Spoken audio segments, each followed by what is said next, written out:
right in the heart, some of that stuff that you see, and even one comment, you can feel that, it's just super spooky. What are you doing? I was just dumping this and Yeah, I'm possessed. That was just the inner demons just trying to make sure that the frogs are all gay around here. I was just trying to make sure all the demons were chemically induced gay with all the water around here. I just want to make sure that the chemicals are making the frogs gay. What's up? Howdy do, bitch! What are you on? Nothing. I'm on. I'm live. That's what I'm on. Yeah, that's what I'm on. I'm in the box. I am in the box. With other people in the same box, communicate me within the box. I was just listening to some Post Malone earlier, and because I think Paul's ego might have slowly won me over to him, to the Post. So I was just listening to some. I was listening to Sugar Wraith, Go Flex. I didn't know you were live. They didn't notify me. Well, because YouTube's fucked, and sometimes they don't notify you all the time. Give it a few minutes and it might notify you. I don't like modern rap. Me neither. Who likes modern anything? I mean, you can find some good stuff every now, like Ghost, they're a new band that's modern, but they're fucking amazing. And they're like a rock/metal type of band. You would like them, honestly. You should check out Ghost. You would like Ghost. Like, they're fucking great, dude. Are they rap rock? Oh no. Oh, definitely not. I don't even know how to explain it, but trust me, you would like Ghost. They're awesome. You would just, I don't know what song I'd recommend you listen to them first, but like whichever song comes up as the first result, just check that out, because it's probably going to be one of their good ones. Yeah. Ghost is a really great band. Okay, I heard of the iPhone 10. The iPhone 10, what? What about it? Yeah, they're talking about the iPhone 10. They said they have a bionic thing where you can put in your wrist. Huh? Then that wouldn't be a phone. The new iPhone, though. But It's that, coming out. I know, but it's an ad. It says the iPhone 10. but Going with a bionic implant that you can put in your arm. But it wouldn't be a phone then. It'd be just. I know, but that's what it says. iPhone 10. But So you might want to look into that. I mean, what? Well, I mean, I like. There's not much for me to go on that. Like, I'm kind of confused. Like. I know. I just heard about it today, but they said there was a commercial. They're talking about transhumanism. With like. And then putting with the iPhone 10. I know it's confused because I don't understand the thing either, but it says there's a chip that you can put in your wrist. Ain't that thing in my wrist? Well, I don't use Apple anyway because their phones suck dick anyway. Right. But I mean, The commercial's called Unleash the Beast. Huh. I don't know. I'm just telling you what I heard. I mean, I'll have to find an ad or something. Right. Did you see those riots in Sweden? Yeah, dude. I generally don't know what's going on in Sweden, but but damn, dude. Sweden's having problems too? There's been like mass riots and cars that were like blocking like roads and shit that are all on fire and shit, man. Oh, wow. Yeah, like I don't know what's going on. I really don't. I just know that's happening. I saw that last night when I was on Twitter, and I was like, what the fuck is going on in Sweden? Like, what happened? Like, I really don't know what's happening. I really couldn't tell you. A bunch of Muslims and Antifa. Well, that still doesn't give me much. I mean, what am I supposed to get from that? All the cities that it's happening in are Muslim shitholes. It's pretty much like the ones where all the Muslim communities happen to be around, because they're Islamists. Well, I don't know. If that's the case, then Sweden, the Swedish government really needs to seriously start actually having a crackdown on this type of thing. It's not wrong when shit like this happens with like migrants and shit to start detaining and arresting those that have committed these crimes and to ship them back. It's not that hard, and it's not morally incorrect or compromising. They committed a crime, which was burning cars and starting riots and shit. So if you're going to be a refugee here, you still have to abide the same laws of this country you're in. So I mean, that's not an unreasonable expectation of somebody. They might have been reaching on that one. With the Swedish riots and shit? No. Oh, the phone thing? Yeah, I don't see it. Yeah, same here. I really don't see it at all because I was really confused because it really sounded like some hyperbolic, superstitious conspiracy, honestly. It was just like, because it's like, I don't think we're getting to the point, where we're going to be able to have that type of technology available. But I mean, right now, I don't know if it's like readily available, really, or whatever. And even then, I don't even know what the uses of them are yet. I'm going to look at this and I'll come back with you. All right. I'll come back to you. Okay, yeah, because because it's still, a thing that it's still a new horizon that we haven't delved into really, besides just theories and what could happen, looking at positives and looking at negatives, including the radical sides of both. I mean, I don't know. I mean, I can see a benefit to technology like that, but at the same time, it can also definitely be a negative use as well. Most definitely.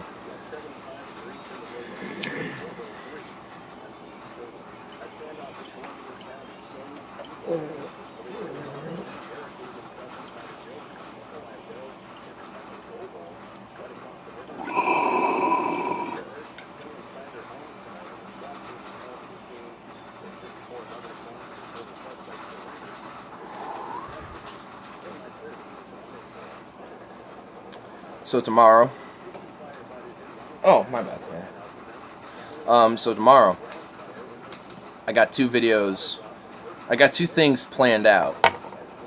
I got one pre-recorded thing that I'm gonna do probably tonight, actually. And then on Wednesday, I'm gonna do something a little different. I'm gonna experiment with this one. I'm going to do a live stream on my phone of kind of like a live reaction to a movie that we're going to watch. I don't know if you, Carl, know about it, but Joe Malloy and I know about this, and it's something that I think is going to be a great thing to come. It really is. And I'm also going to do a pre-recorded. I swear, you and TJ stream at the same time. Oh, is he streaming too? Dude, that's happened like 5 times in a row now. Oh my god, he is! What movie? Attack of the Killer Donuts. That's the name of the film. It's hyperbole. For now, anyway. For now? Okay. I thought so. That's why I was just like, hold up. A phone, but it's implanted into your wrist. That's not a phone. How can you call someone like that? The chip is called an A11 bionic chip. It's an ARM-based chip. It doesn't mean it goes in your arm, but yeah. If subliminally, they can probably say, okay, the next evolution is put in your arm. Yeah, I mean, but what would be its use? It would depend on what the chip's intent and use is. If it's meant to increase neural reactions, for example, you want it you're kind of clumsy or very slow of reacting to shit, and you have that to kind of be more alert and be more have a higher sense of awareness than you normally would have. That's what the commercial looked like. They had a higher sense of yeah, awareness. I mean, if it's if it's things it kind of actually does add on to your own genetic biology essentially, then it I see it as kind of like a benefit, but if it's something you can now it can now read thoughts and stuff. If it's getting a little bit more like that, then I'm a far more skeptical and reasonably superstitious about it. My thing is if you put anything into your body, though, that's. Yeah, that's true. Yeah, I mean, especially with the environment of how the world is ran right now, too. I mean, I mean, we have to try to change how that shit, operates and, get actual, like, leaders and organized, like, leadership and shit that actually is represented by the people for them because they're actually, like, elected by them and shit. Because right now, it's not like that. Like, literally on a good day, entire whole thing of Congress, like the whole like legislative branch, on a good day, they poll at like 20% positive, and on average, it's like 11%. Like if only 11% on average are saying that they approve of what Congress is doing, there's something systematically wrong with your government. They were able to pass a bill today because they didn't pressure anybody, so now there's a new tax. And because there's no pressure on it, that probably means there's bipartisan agreement, which shows that the Democrats and the Republicans, when it comes to agree, that's a major thing you want to look for, what they agree on, because it's generally probably going to be tax bills, foreign policy bills, and generally those tax bills are probably for tax cuts for corporations and the elites, and either temporary tax cuts for the middle and lower classes to make it look like they're for the little guy, but they're temporary, so they don't last forever. They like last like a year or 6 months or however the fuck they want to let it go on for. Like the Bush tax cut. I mean, we were getting money because of him. Yeah, like I mean. But then they did away with it. Yeah, because it was a temporary tax cut. It was basically the wall. It was basically like the cloth that kind of threw over the actual shit, and it's like, hey, here's something to give to people, but it's a facade because here's the actual tax cuts and they're for us, not for you. Right. Like they just made it. They just like, here you go, here's some crumbs. Here's something for you. Here's something because you helped us along the way. So here's a little something. That's kind of what they are. They're kind of basically like toying with us a little bit. It's like they're kind of laughing at us at the same time. It's like because. I mean, I agree. Yeah, I mean, honestly, I think, I definitely agree. Yeah, I mean, honestly, I think there should be tax cuts on the middle and lower classes. I mean, I agree with that. I just think that there should be a wealth distribution, so there's higher taxes on the higher classes and the corporate class as well. Like, because they make a lot of fucking money compared to us, Right, yeah. Yeah, I mean, if you have to accommodate, maybe 1, 2, or 3% to the middle or lower classes, like a slight increase, I'm okay with that. It's not that much of an increased percentage if you look at like the overall income, like since we get checks like weekly here, and I think the taxes come out during those time, like every check you get, it doesn't really make that big of an impact. Like it does, of course, it really does. It most definitely does, because you also got federals and state, so you got like 2 taxes you're getting out. But if you only got like a 1 or 2% increase, like let's say you made $100 and you got like a 50% tax, so you got $35 or something like that, or $15 removed, like from your taxes or something like that. But if you got like a 2 or 3% increase, it'd only be like $16 or $17 removed from that. Right. But since it's everybody doing the same taxes, like at least for the federal, then it's not really that big a difference, and also it would be probably a lower percentage, more like 0.8% or 0.9%, or literally just 1%, because there's so many people, that pay that tax rate. So I mean, yeah, like when it comes to like the whole like both parties talk about taxes, it's a really, really like a tricky and foggy thing to talk about, because it's very easy to misunderstand what people are talking about. Yeah, and it's also easy to misrepresent what people talk about. So when Bernie is talking about increasing taxes, the right would generally say they want to increase taxes on the people and on the middle and lower classes and take the money from you. And it's like, no, if you hear carefully and looked at his tax bill, it's if anything, the middle and lower classes tax rates stayed the same, and they're just finding reasons to argue about. Yeah, and they're finding reasons to create more division, so there's less unity, so there's less organizations from the grassroots for the people to actually get leaders like Bernie, which is probably one of the most popular politicians in America right now, in office. Which you can see in the 2016 DNC rigging of the election when Hillary fucked over Bernie, and then it all, like, it's not just the right or the left that is corrupt, and it's both parties. I mean, once you just realize that, they do it, they work together on a lot of shit that they are corrupt in, oh wow, it's like they're two sides of the same coin, you know? Right, Yeah. I mean, I see. yeah, like whether your politics is on the right or left doesn't matter from that if you can at least get the premise of I don't think that's I'm the right main or issue. left. Yeah, like I mean, or if you don't even have a label or whatever. You know, it doesn't matter, but if you can at least get the main premise of what's wrong with the country and agree with the basic solutions to those problems, Yeah. then, you know, then we're at least, or at least, you know, basic premises like rebuilding infrastructure, at least divesting in the military to where we can, you know, focus more at home Right. because, you know, we're crumbling from the inside out, Yeah. essentially. I mean, there's a lot of things that we, you know, that are needed here at home that are far more beneficial, and you know, there's just other things that are just a waste spent, like this Space Force bullshit that, you know, Trump is trying to invest in. What It's is like, that about?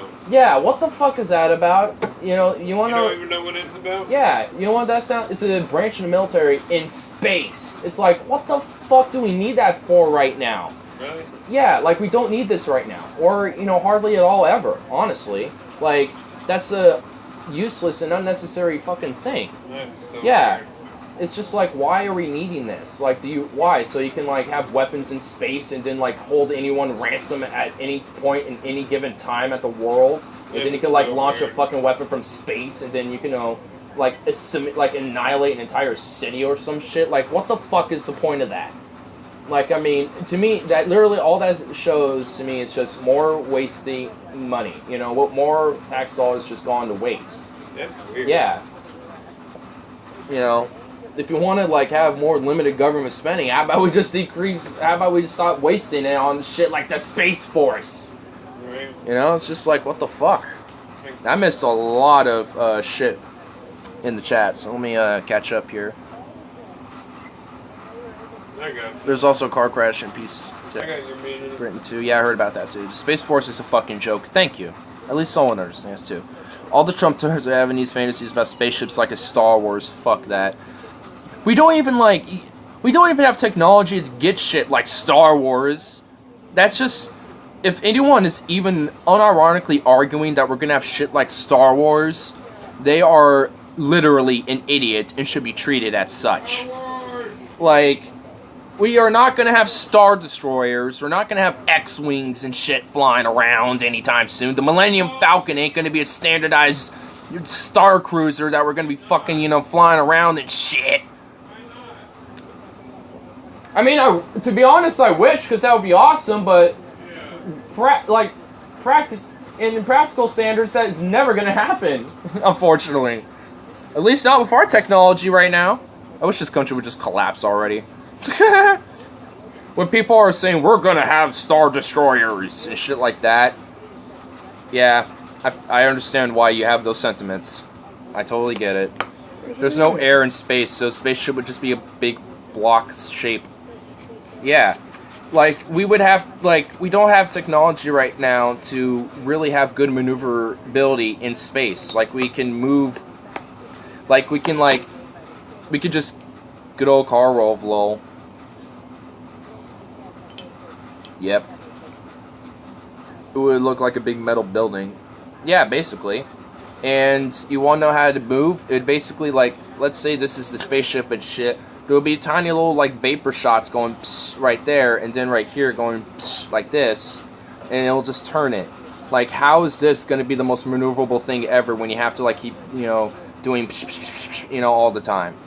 And press them all so you can at least get, like, the right organization, you know, right, like, nah, not going to happen. Not with our technology, until we get, like, a magnetic, like, core field or some shit. So we have, like, a bubble of, like, gravity or some shit like that to work in. I don't know. Like what? It's literally unfeasible. And anyone literally arguing for that is a dumbass. Satellites use gyroscopes to stabilize them a little bit and turn a little bit. Yeah. I mean, we got gyroscopes and also, like, and to be honest, it's a little primitive, but it's the best thing we got because we don't got anything better, and it works just fine. So why would we need to do anything like change it at the moment. I mean, sure, we need shit that's better, but we should advance on making the shit we got now better, so we can work on getting things even more better. So, but still, this whole Space Force thing is fucking retarded. It really is. Not just as dumb one I heard. To blast the satellites out of space. Why not?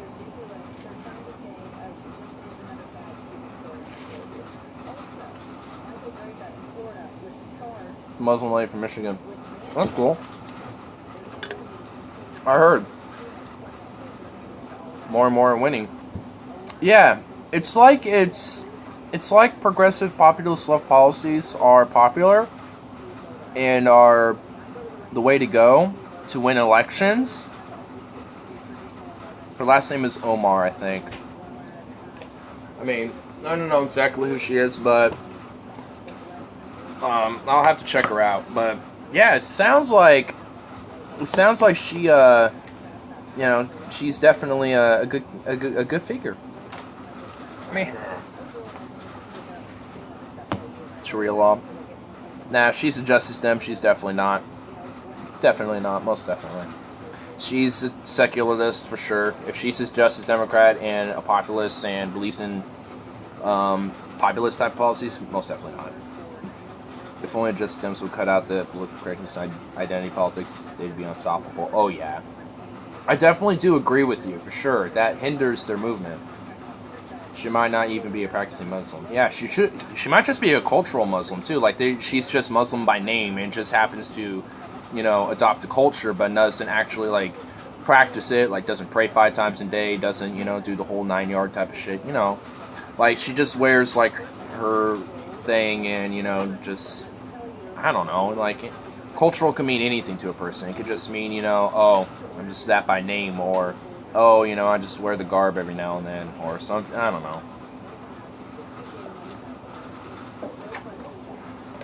I don't normally pray on a daily basis. That type of thing.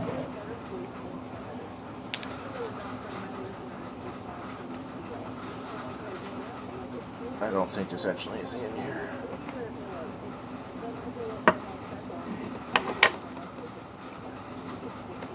I'm pretty sure Rashida Tlaib isn't practicing. Not to mention, it's hard to take someone seriously when they wear a god hat all the time. That is true. That is true. Most definitely. Like, lol. Nah. Yeah, like, I mean, imagine if if there was a woman and she was a Muslim, but she literally was wearing, like, the whole freaking thing. Like, or whatever it's called, like, the whole, like, body scarf thing, and you couldn't see nothing but her eyes. No, not even that. It had, like, the little visor mask over it, so you couldn't even see the eyes. As long as she's got good policies, I wouldn't care what her religion is. Same here. Niqab. Okay, yeah. Yeah, like, seriously, like, it's literally in First Amendment where, like, your religion doesn't matter. Because it's all on the same grounds, or it should be at least, of it's all treated equally under the same lines of the law, basically. I mean, you can be Christian, Jewish, Hindu, pagan, Wiccan, Satanist even. Like, you can be, like, anything. And you have the right to do that here. So, like, anyone in office says, we need to, like, make it so, these dang atheists or something can't do this, and, try to push a policy like that, they literally can't do that. And if they are trying to push it, then that's, like, then they need to, like, go to court for that shit and be like, alright, we're challenging your ass. I wonder who the next winning Justice Dem will be. I don't know. I mean, unfortunately, there was a couple, high-profile ones that lost, I mean, over these elections, but there's been a lot of them all over the place that have been winning, which to me is a really good sign. We're about to get I don't know what to think about what's going to happen going on next, like, 2-3 years. It really is who knows? I really don't. It's just like it's really kind of an unpredictable thing to look at. You can get an idea, you know, judging by like where the tides are going around. But it's pretty all over the place right now. It's a lot, you know, it's like a lot of things that are happening in these elections that are good and bad for both sides. There's a lot of things just going on in the administration that, you know, who the fuck knows, because there's like a new thing like every 2 seconds. So just like, who even fucking knows anymore? Like, there's just so, like, who knows, even with what's going on around the world, like Greece on fire, riots in Sweden and shit, like, there's all sorts of stuff going on. So I mean, it's a pretty, you know, world's a clusterfuck right now. So yeah, it's kind of hard to predict what's going to happen.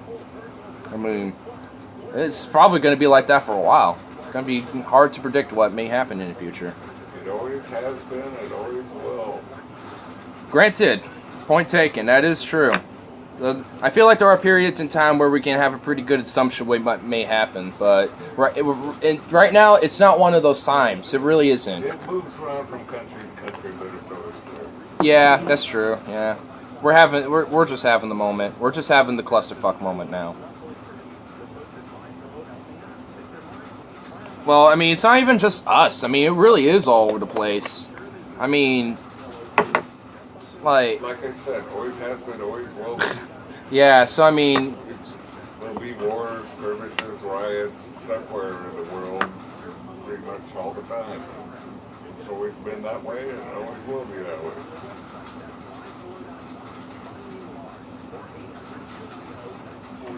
yeah, well, I mean, with the internet, you know, with able to find out a lot about this shit, especially pretty much almost near instantaneously. Yeah, you believe the internet. Yeah, well, I found out about the Swedish riots on the internet. Like, I mean, I saw videos, I think it was from the Associated Press, where they were showing videos of the riots going on last night. So, yeah, there's news organizations and print outlets that aren't, you know, just local and shit.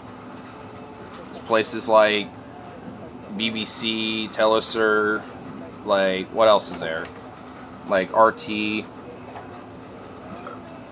Like, I can go down the list. Yeah, it's always good to get another country's Well, yeah, like, propaganda. well, what does that even mean? That in a good way. You want to get propaganda from every news organization in different countries. That way you can figure out what's going on. Well, yeah, I mean, RT's from Russia, which I guess technically for them they are kind of, because whenever they talk about Russia, because they're Kremlin funded, so everyone's like down on Russia. Russians should be our friend. Well, yeah, I don't disagree with that. I mean, that's something I actually agree, or at least just a neutral policy. Like, you know, I'm not even saying we should be friends, but at least neutral. Like, you know, work together when, you know, we need to. Yeah, the Cold War's over, guys. How about it? Let's go. Is it? Is it though? I'd say it was like an arms. I say there was a cold armistice for like 20 years, and it came back alive for like the last 10. It seems more like that, honestly, considering like now it's just being ramped up again. Yeah, I remember when the wall came Gorbachev, bring down that wall. I know what it all is, though. So much of the skeptosphere seems to think that because Democrats and Republicans, deep state is evil, therefore Putin and Russia must be good. Yeah, like, I mean, that's why I say neutral, because Russia isn't any better than us when it comes to corruption and shit. Bill Clinton. Oh, yeah. It'd say stuff that sounded good to your face, but behind your back and be doing something totally. Yeah, it's called NAFTA. It's called NAFTA. Look where all the jobs went. They weren't outsourced. And people got fucked over. They weren't supposed to be outsourced. Weren't supposed to be, but they ended up being. When did that happen? When Obama was president? No, NAFTA was something Bill Clinton passed. Oh, yeah. Obama tried to push TPP, which was basically a NAFTA 2.0, but way worse. The Trans-Pacific Partnership was just meant to outsource even more jobs. So, I mean, yeah, I mean, I guess technically, yeah. I mean, near the later end of his term. Who's Karl Rove? Is he like their mediators? No, I mean, he's just someone who watches me, and then I made him a wrench though. He's a moderator though. So. Oh, he's a moderator. Yeah, because he's like one of the original guys who've been watching me. So, yeah. Always offers good points and shit. Putin kills his critics. Yeah. So you And- made him a moderator. Watch the Yeah. tail. He wasn't a moderator before. Eating curly No, fruit, like yeah. he's just my mod for my channel on my live streams. Like I can make him a Do you mod. know him personally? No. Oh, So, okay. I mean, I talk to him on Discord, Twitter, and this, and for YouTube. So that's about as far as we go. Oh, okay. Uh, Well, yeah, it but- seems informative. yeah, Fun- Putin kills fun his and critics, and positive. we're trying to assassinate Julian Assange and Edward Snowden. So, yeah, are we any better? Are we? Are we? I think We they're killed not- Seth Rich, or at least Hillary did, or at least I believe he did. That happened.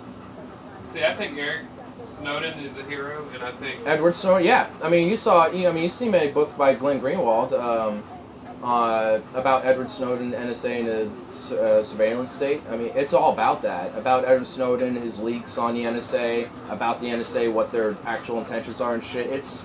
I haven't read the entire book, but I've kind of skimmed through a couple pages of it, and it's really the good. Democrats were trying to shut him down too.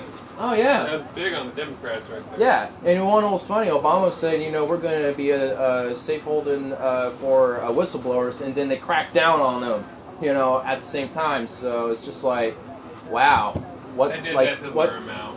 Yeah, Be like, oh, okay. what we'll do two-faced this. bullshit is this?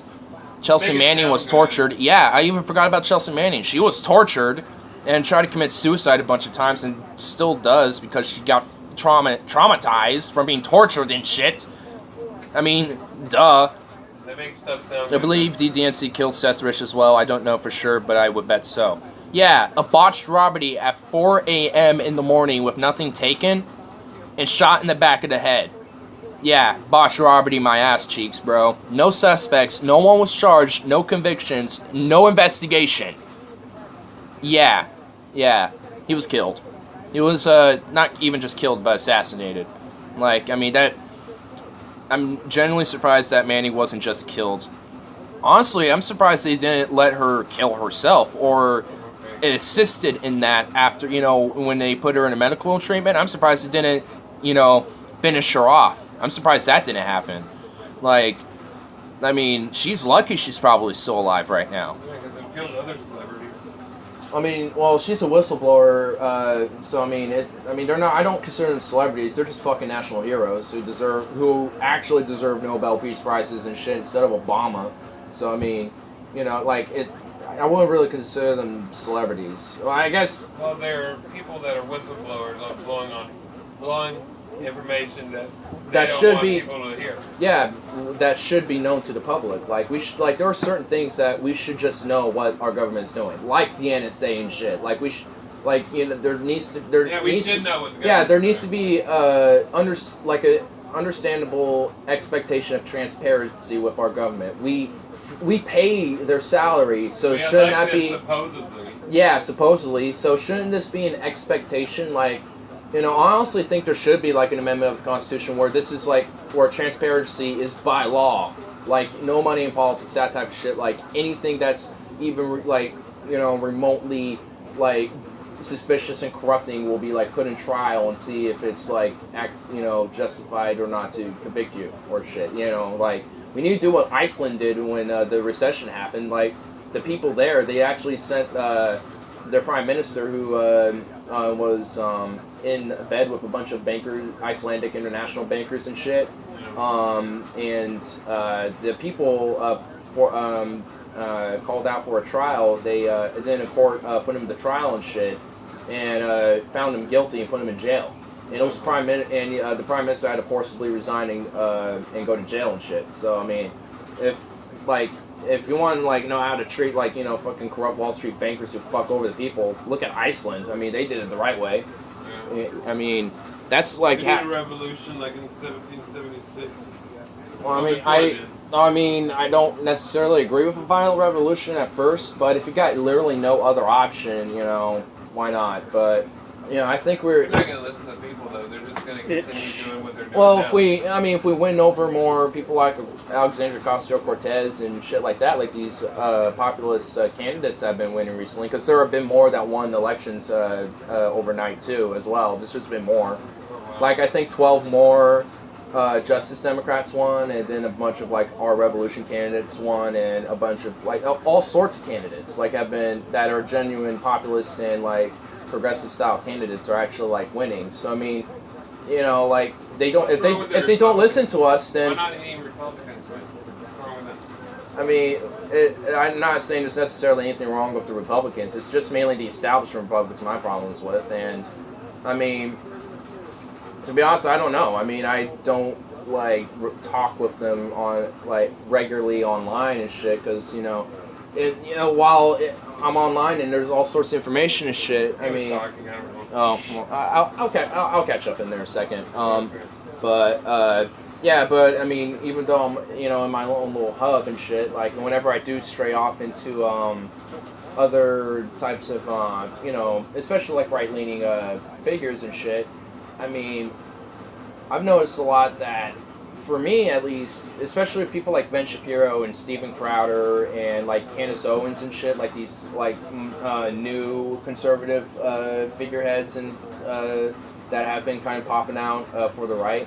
I mean, they generally don't feel any different than like what I have been hearing. Like for me, Candace, like for example, Candace Owens, she like says, "Oh, I don't believe in climate change because I just don't know much about it, and I just don't trust the source. Is it a .com or a .org? Oh, it's a .com. I don't believe it. It's making money off it. I don't believe it." It's like she just is so stupid about it. She just has this very simple mind, thing about it, So it just seems like it's like, So I'm like, I'm seeing these more like they don't seem to have like a more critical, like I'm not saying there isn't like actual critical thinkers, because there's people that I can look at that are genuine, like I can tell they're thinkers and shit. Like You're there's gonna people, love this one. there's people like You're not gonna love it, but it's funny.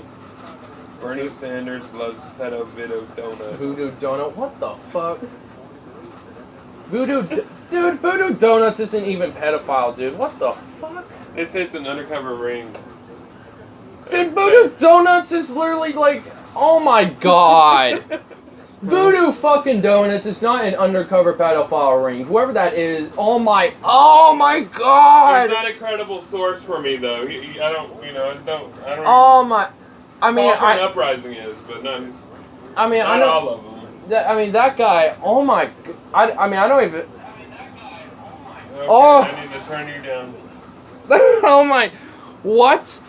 Voodoo Donuts, like, which is a local company in Portland that does donuts that are unique and crazy. Got the Tex Ass donut. Oh, it's in Portland. I need to go check it out. Dude, it's in Portland, it's in Eugene, and there's one in Denver, Colorado. Oh, wow. Yeah, there's 3 places. There's 3 locations. And they have a food cart. They have 2 locations in Portland. They have 1 food cart on Cartlandia on 82nd. And they got 1 in Eugene, and they got 1 in Denver, Colorado. So they have like 5 locations overall. Okay. Yeah, but pretty much all of them are in Portland. But, yeah, I mean, Voodoo Donuts. Like, what? It's important to distinguish between the new right and alt-right. The new right are basically skeptos, classical liberals, and whatnot. Yeah, and while I find many of them to be respectable, at least... Get off me! You bastard! There's a fly on me. I didn't like it. It was trying to suck out my soul. Well, it's about 1 o'clock in the morning and we've got neighbors. Oh. Like, is it already 1 o'clock in the morning? It's only 12:30. I mean, it's not 1 o'clock yet. I'm just like, it's not 1 o'clock yet.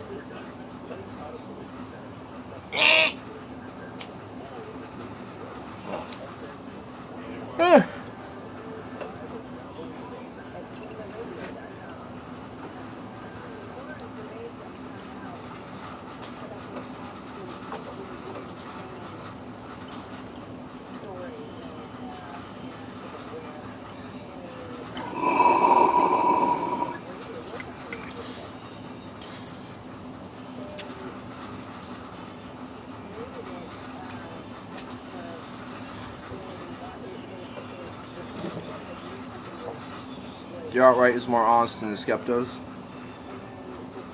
I don't know about that. Many alt-fighters are for single payer. alt-righters hate Israel. Well, I don't necessarily hate Israel, but I really criticize the government. So I mean, if that technically makes me a hater of Israel, then I guess. But I don't hate Israel. I mean, alt-righters are for single pair. Though, if you actually ask them, alright, how would you do the single pair? Is a single pair for everybody? Like, literally everybody? Or is it for people like me? I mean, the government of Israel? Well, I'm sure if you ask some alt-righters, they probably literally mean Israel as in, like, the entity, the country, everybody in it. That is Jew. And also Jews in general. So, I mean, yeah, all citizens. Alright, well, okay, well... Alright, well, there's some things I guess I'll be able to agree with the alt-right, but... I mean, there's just a lot of points, like, that are just... wholeheartedly just like, oh my god. Like, what? No. No. Just stop right there. There's a gradient to the alt-right. Alright, well... I won't, like, take your word, but... I mean, I'm not...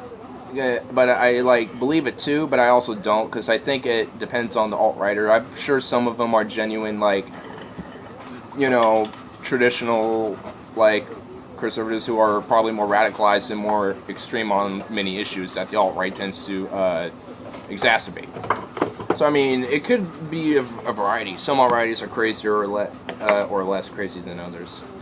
Well, yeah, because, I mean, that's why there's some called the alt-light, because they're not as crazy as others, basically. So, I mean, it's just kind of a sole branch. Some of them... Leave it on your desk right in front of you. Okay. Yeah, that's where I always leave it. It's all in front of my desk. Find you one. I mean, I could try to go to Sevy's later and see if I can buy one. Hey, my birthday's, for all intents and purposes, tomorrow now. So, I mean, will they, like, just be like, it's a lighter, who cares? The alt-light are halfway between the skeptos and the alt-righters. Yeah, so, I don't know, like, when I get my show going, I definitely want to get some people who are on the right on. Like, I definitely want to, because I want this other opinion, you know, to be heard from me. I want to hear it from their own voices. Like, I don't want to just hear a video where someone rebuking their shit. I want to hear it from themselves and let me decide, you know? So, that's always kind of been my main struggle, you know? It's like, I always want to, like, you know, listen, but sometimes when I try to, like, watch the videos, it's pretty obvious that they're doing the video to, you know, to their specific audiences, but if you got them one-on-one, they're not doing it for the audience, they're just talking with you. So you can kind of get a more honest opinion on what they're meaning and stuff, and they're obviously not going to be more harsher with the words, unless that's just how they are and shit.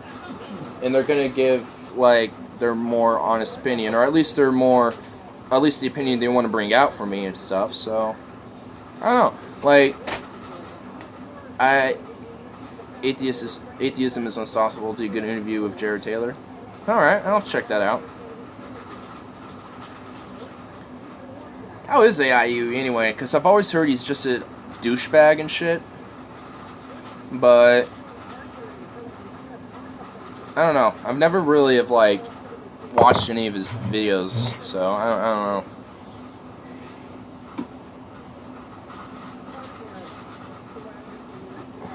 I like him. Alright. I'll probably check him out. Check some of his videos out at some point. Might as well. I mean, you know, like when I first was hearing him, it was like years ago, and that's when he was like, he's like this douchebag, he's just an asshole, just like fuck him. Like, that's what pretty much everybody else listening to was saying. I'm like, yeah, alright, whatever. So, I don't know if that's the same now, so I'll check him out, see how he is, man. He's one of the few people who has the balls to speak honestly about touchy these subjects for us liberals, race guns and whatnot. So, someone kind of like me a little bit, because for me, like, I'm definitely pretty moderate on guns, like, race. I'm kind of, like, race neutral, I guess, if that's a thing, because I just see Homo sapiens as the race. But, oh, don't get me wrong, he's certainly an asshole. Oh, well, at least some of that's true. But, yeah, like, what was I just saying? Like, because I'm like, kind of like race neutral, essentially, because I see Homo sapiens as a race, so, yeah, I mean, it's pretty anti-gun, even for a liberal. Oh, really? Oh, so there's something I'd probably actually disagree with on. Sometimes you have to be an asshole. Yeah. So go fuck yourself, bitch. But, yeah, I mean, sometimes he's an asshole, but I love his content. Yeah. But, I mean, sometimes you just gotta, when someone just isn't listening, sometimes you just have to be blunt and be that asshole for a second.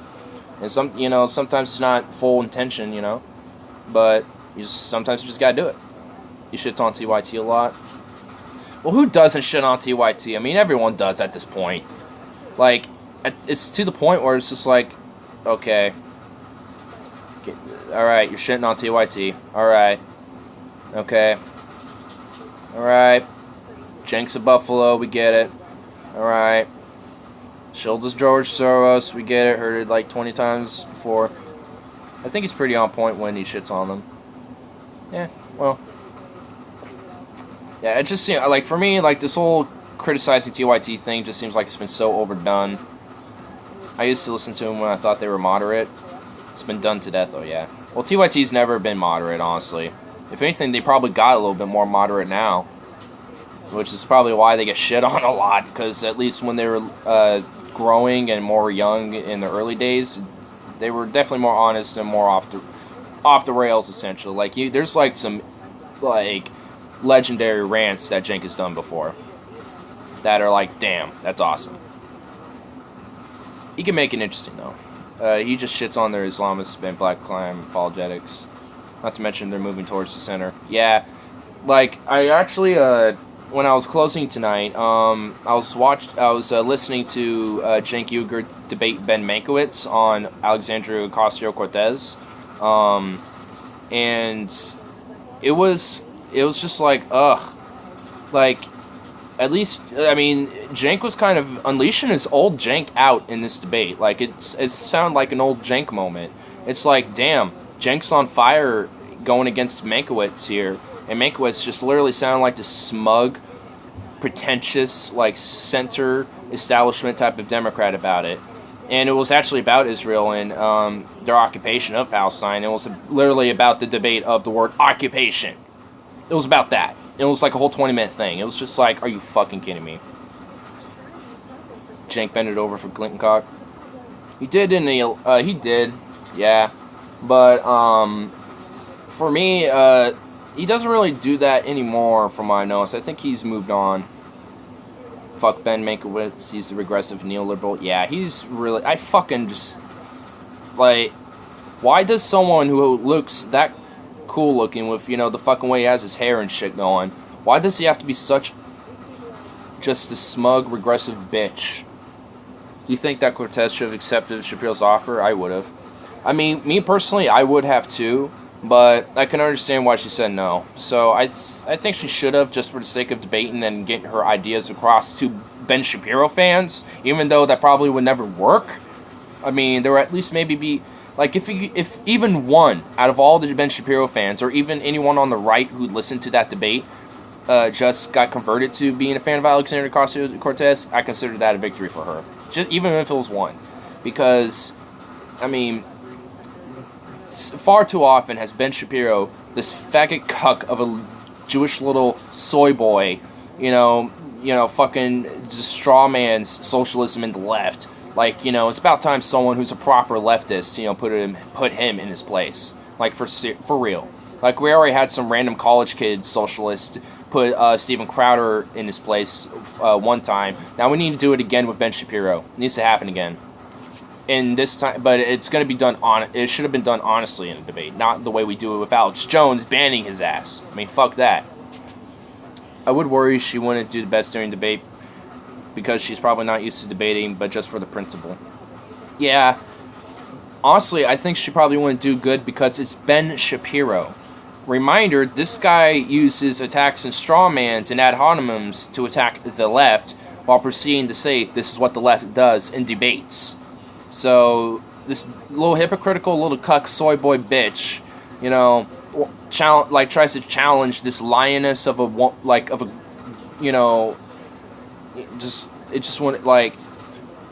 It would kind of end like the Cenk Uygur Ben Shapiro debate. Like Ben Shapiro would seem like he won, but if you really looked at the substance of everything, it would be like Cenk actually kind of won.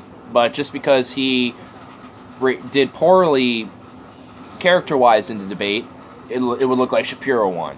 But yeah, because he talks super fast, he does a lot of straw mans, and he doesn't allow a lot of room for you to react, and gets you a lot of shit for you to digest. So you don't got so you have a lot of shit to process, to think about. So you get scrambled and confused.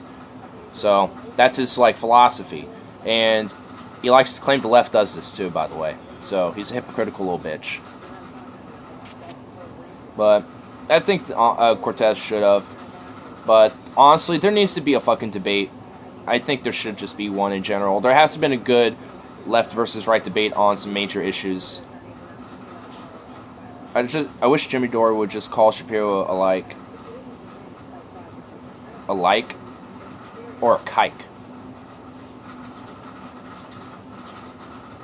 If anyone should call Shapiro a kike, I'm waiting for TJ to do it, because I don't know if he's done it yet. But he needs to. He just needs to unleash the rage like he did on DP that one time. Where he was like, just put a shotgun in your mouth and fucking blow your brains out, you little bitch. Like, it was gold. Autocorrect always gets it wrong. Ironically, autocorrect, it gets it wrong when it meant to correct your opinion. Or your word. I just went really Orwellian with how I phrased that. Oh, I'm gonna move a little bit, actually. Did you see Greenwald call out Benjamin Dixon? Yes, and I was actually there to see it all happen in front of me, dude. I was going to bed. I would check Twitter. And before I know it, I see Benjamin Dixon and Glenn Greenwald going at it.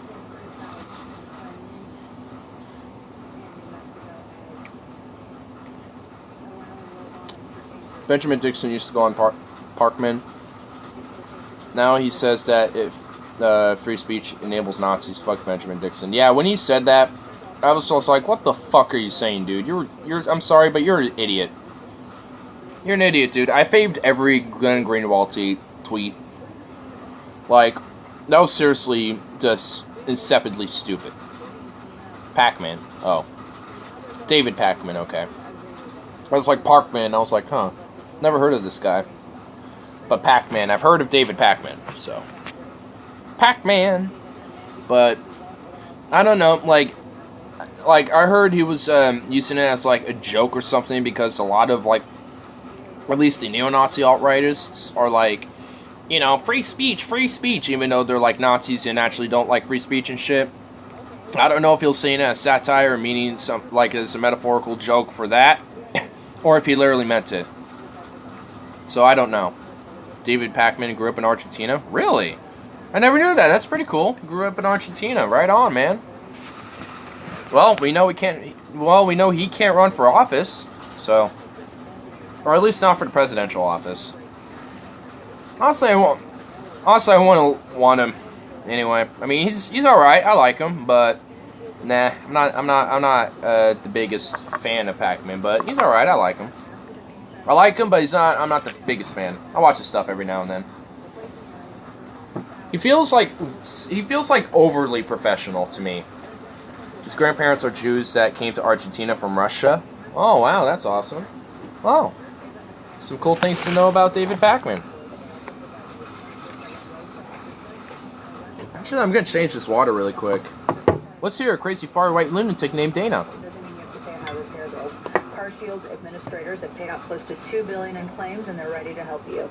Save yourself thousands in future car repairs, and don't worry about missing out this summer. Get covered by the ultimate in extended vehicle protection and call 800-CAR-6100. Mention code Dana or visit carshield.com. Use code Dana to save 10%. That's carshield.com, code Dana, 800-CAR-6100. Mention code Dana. A deductible may apply.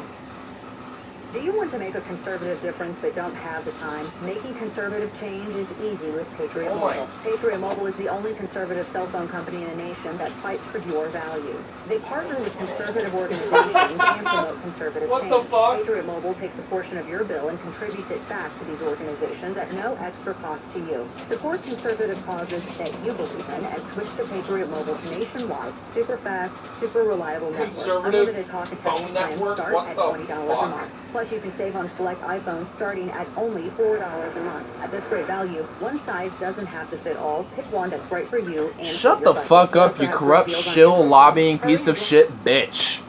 Oh my god. Dude. Shameful, man.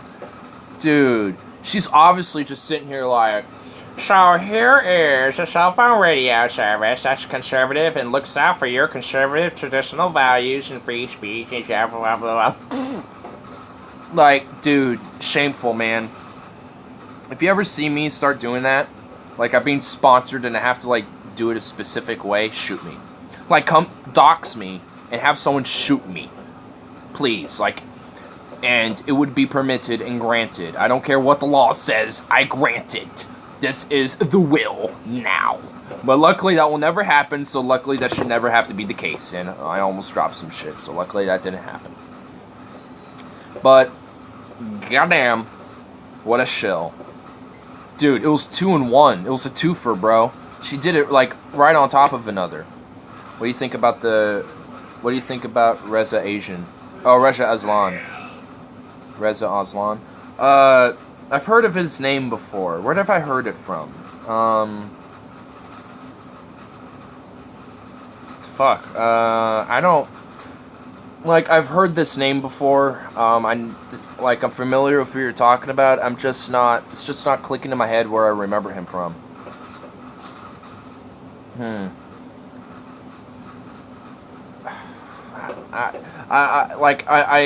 know who you're talking about. He's an Islamist apologist that Kyle shits on. Okay, that's where I remember him, because Kyle shits on him. David Pakman has a feud with him too. Oh, great.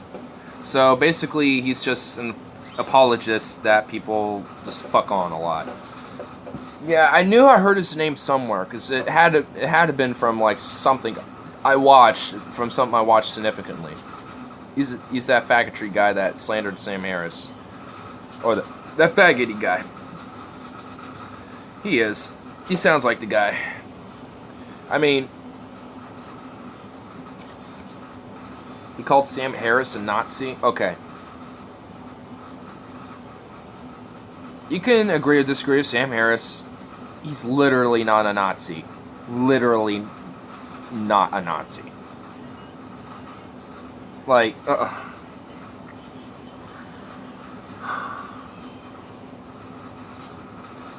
it's like Dinesh D'Souza, whatever the fuck his name is, who literally says Democrats are like Nazi fascists. Like, everything ties down to that. And by the way, guess what?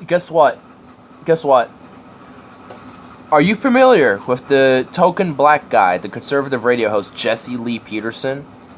Jesse Lee Peterson. Guess where I found him on? TV! At what time? 3 in the morning. And guess who we had on? Dinesh D'Souza, talking about what? How Democrats are fascists. What a gold mine to find at 3 in the morning.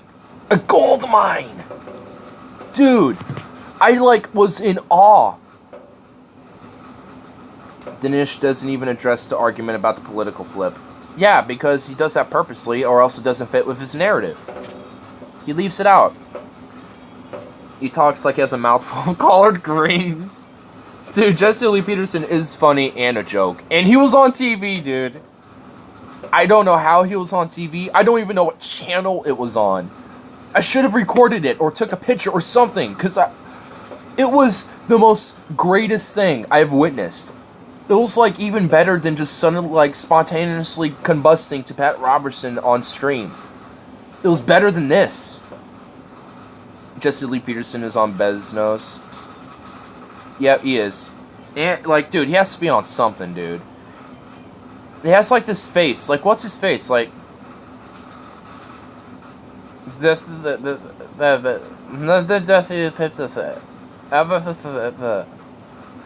we must pray to the great white hope. The great white hope. Like, what? Like, what's his... What is his face?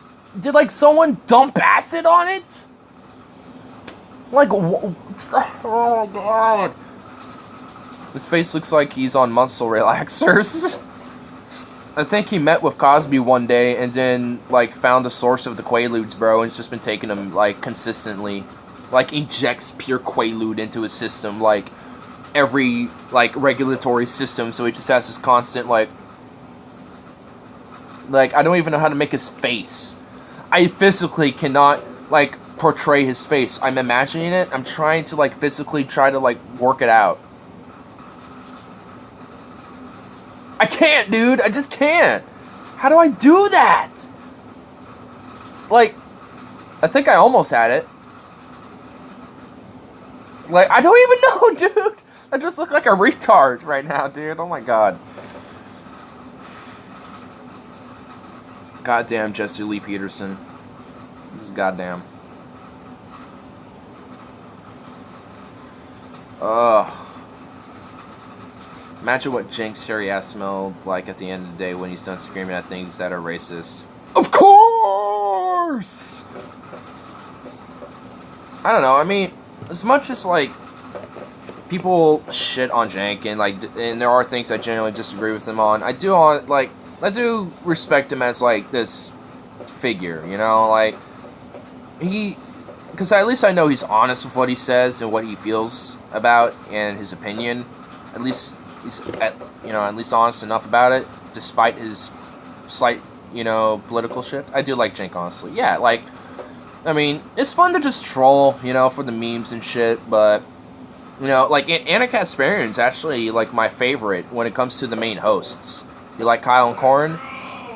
I love Kyle and Corn, dude. I live for that. I wish they would just do that live, like, Secular Talking Smack. Dude, I want that. I want the juiciness, man. Like, they need to do that. They should. Like, Kyle just sets it up live, and they just do it with Corn on. That's it. It'd just be the same thing, only get chat to interact with. That would be cool, dude. It would be like Ideology, but Kyle and Corn. I'm a troll, You are a troll, dude. How dare you troll me? You know what I can do? I can put you in timeout for 300 seconds for being a troll. But I won't do that. I like Anna except for the aggressive shit. I don't know. As far as I tell, she isn't really regressive. I mean, what's the main things you think she's regressive on? I stick my tongue in Anna's asshole. Oh. I stick my tongue in many places with that woman. Many places. Hi. Hey. We're all saying hello. Hi. He's in there. Islam. She's PC. I mean, who's Anna? I want to look her up. Anna Kasparian. Co-host of TYT, the Armenian. I mean, I don't know. I mean, when it comes to, like, Islam, like, this whole shit about them being very apologetic, it's just, like, I've seen a lot of their videos where they talk about it. Some of them, I can really see the regressiveness in it. And in other ones, I don't. Like, I just feel like, I don't know, they're not, like, I don't think they're as apologetic as they make it out to be. Because I was kind of thinking about this for a minute here. I'm like, I was just I decided to just, like, kind of binge on TYT for a little bit, like, for the last 2 days. Just kind of check out, see what they've been up to. And I mean, they haven't really, besides, maybe a couple videos, they haven't really been super regressive-y lately. So, I don't know. I mean, it seems like just a lot of this regressiveness probably came in during this general election, just right after the election type of shit. But now that all that, for the most part, is kind of superseded, besides this whole Russia bullshit and that type of stuff, then, I mean, for the most part, they kind of moved on, too. I mean, like I said, besides the Russia shit, and, kind of clinging to a few things. Jules over Anna, I remember her now. Yeah. You know now. You want her to sit on your face. I know it. I know you want her to sit on your face. I know you do. Yeah. Yes, I do. I mean, what honorable man wouldn't? I mean, speaking of honorable men, I got to learn a little bit more about General George S. Patton. And for one thing, I just need to set straight, fuck TJ. That episode, I was pissed at TJ. He like really was trying to trigger the historical love figures like me in the chat that day. And for me to just see him shit on Patton the way he did, it was like a goddamn sin. I figured you went to bed. Yeah, he did. What episode? The Patton episode. It was yesterday. What, you didn't see it? It was yesterday. And TJ, what do you say that pissed you off? It was just basically him, like, he was trolling. TJ was being a troll like he normally does sometimes. But you haven't seen it yet. It's good. Like, don't get me wrong, it's a good episode. I loved it. But TJ was just being an obnoxious twat for a little bit. Like, for once, I was generally kind of angry at TJ. It's like, dude, shut the fuck up. We get it. You're being troll. Ha ha, okay. It's 40 minutes in the episode now. You can kind of cool it a little bit. Like, the story about him slapping the soldier and calling him a coward makes me really dislike Patton. Oh, don't get me wrong. Like, Patton is an asshole. Don't get me wrong. It's just like IAU. He's an asshole. But there's some things that I do like about him. And, yes, if I was like a higher up and I heard about Patton doing this, I would have it investigated. And, yeah, I would punish Patton a little bit. Look, I know you're, a wild card and, a very interesting type of figure, but you can't be going around slapping some soldiers. So what I would have done is make sure the soldier got the proper treatment he got, an extra treatment for getting slapped across the face and belittled by his superior. I love DFF. I wish they'd give him a rest with all the vamping for time and Billy the Fridge Caliber slapstick comedy kayfabe. Yeah, to be honest, I feel like the Patton thing was probably some kayfabeness, but I feel like TJ probably just went all out and probably did more than he need to. But it was a good episode, though. I liked it. They went into the movie about General Patton. Damn, that was 9 years ago. But he's a very interesting man. Very interesting man. The 70s might be fun. I mean, if you could just go back like you are now, the 70s.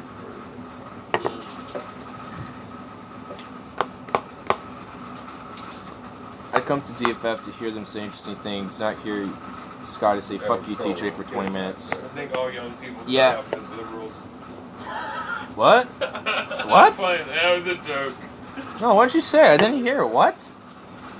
I started off as a liberal, but I think I'm more. I don't know. I'm in the middle. I don't really follow politics at all. I mean, But when I was younger, I was more of a liberal. I don't. But liberals gone crazy though. Transsexual. And I don't call myself liberal. I call myself just leftist / democratic socialist. But I mean, I don't really. Even then, I don't even really abide by that label because because my overall philosophy and political views are kind of all over the place. There's a lot of things I'm a little bit more right-leaning and moderate on. I mean, I do see that. Yeah, and then there's things that I'm definitely got socialist. You're not like liberal. You're not like. Yeah, that's like why. Liberal. Yeah, and I'm definitely not a neoliberal, which is like what's rampant in the Democratic Party, especially. It's like, let's focus on social issues that are liberal, but when it comes to foreign policy and economics, we're just going to continue the right-wing, free, like, meh.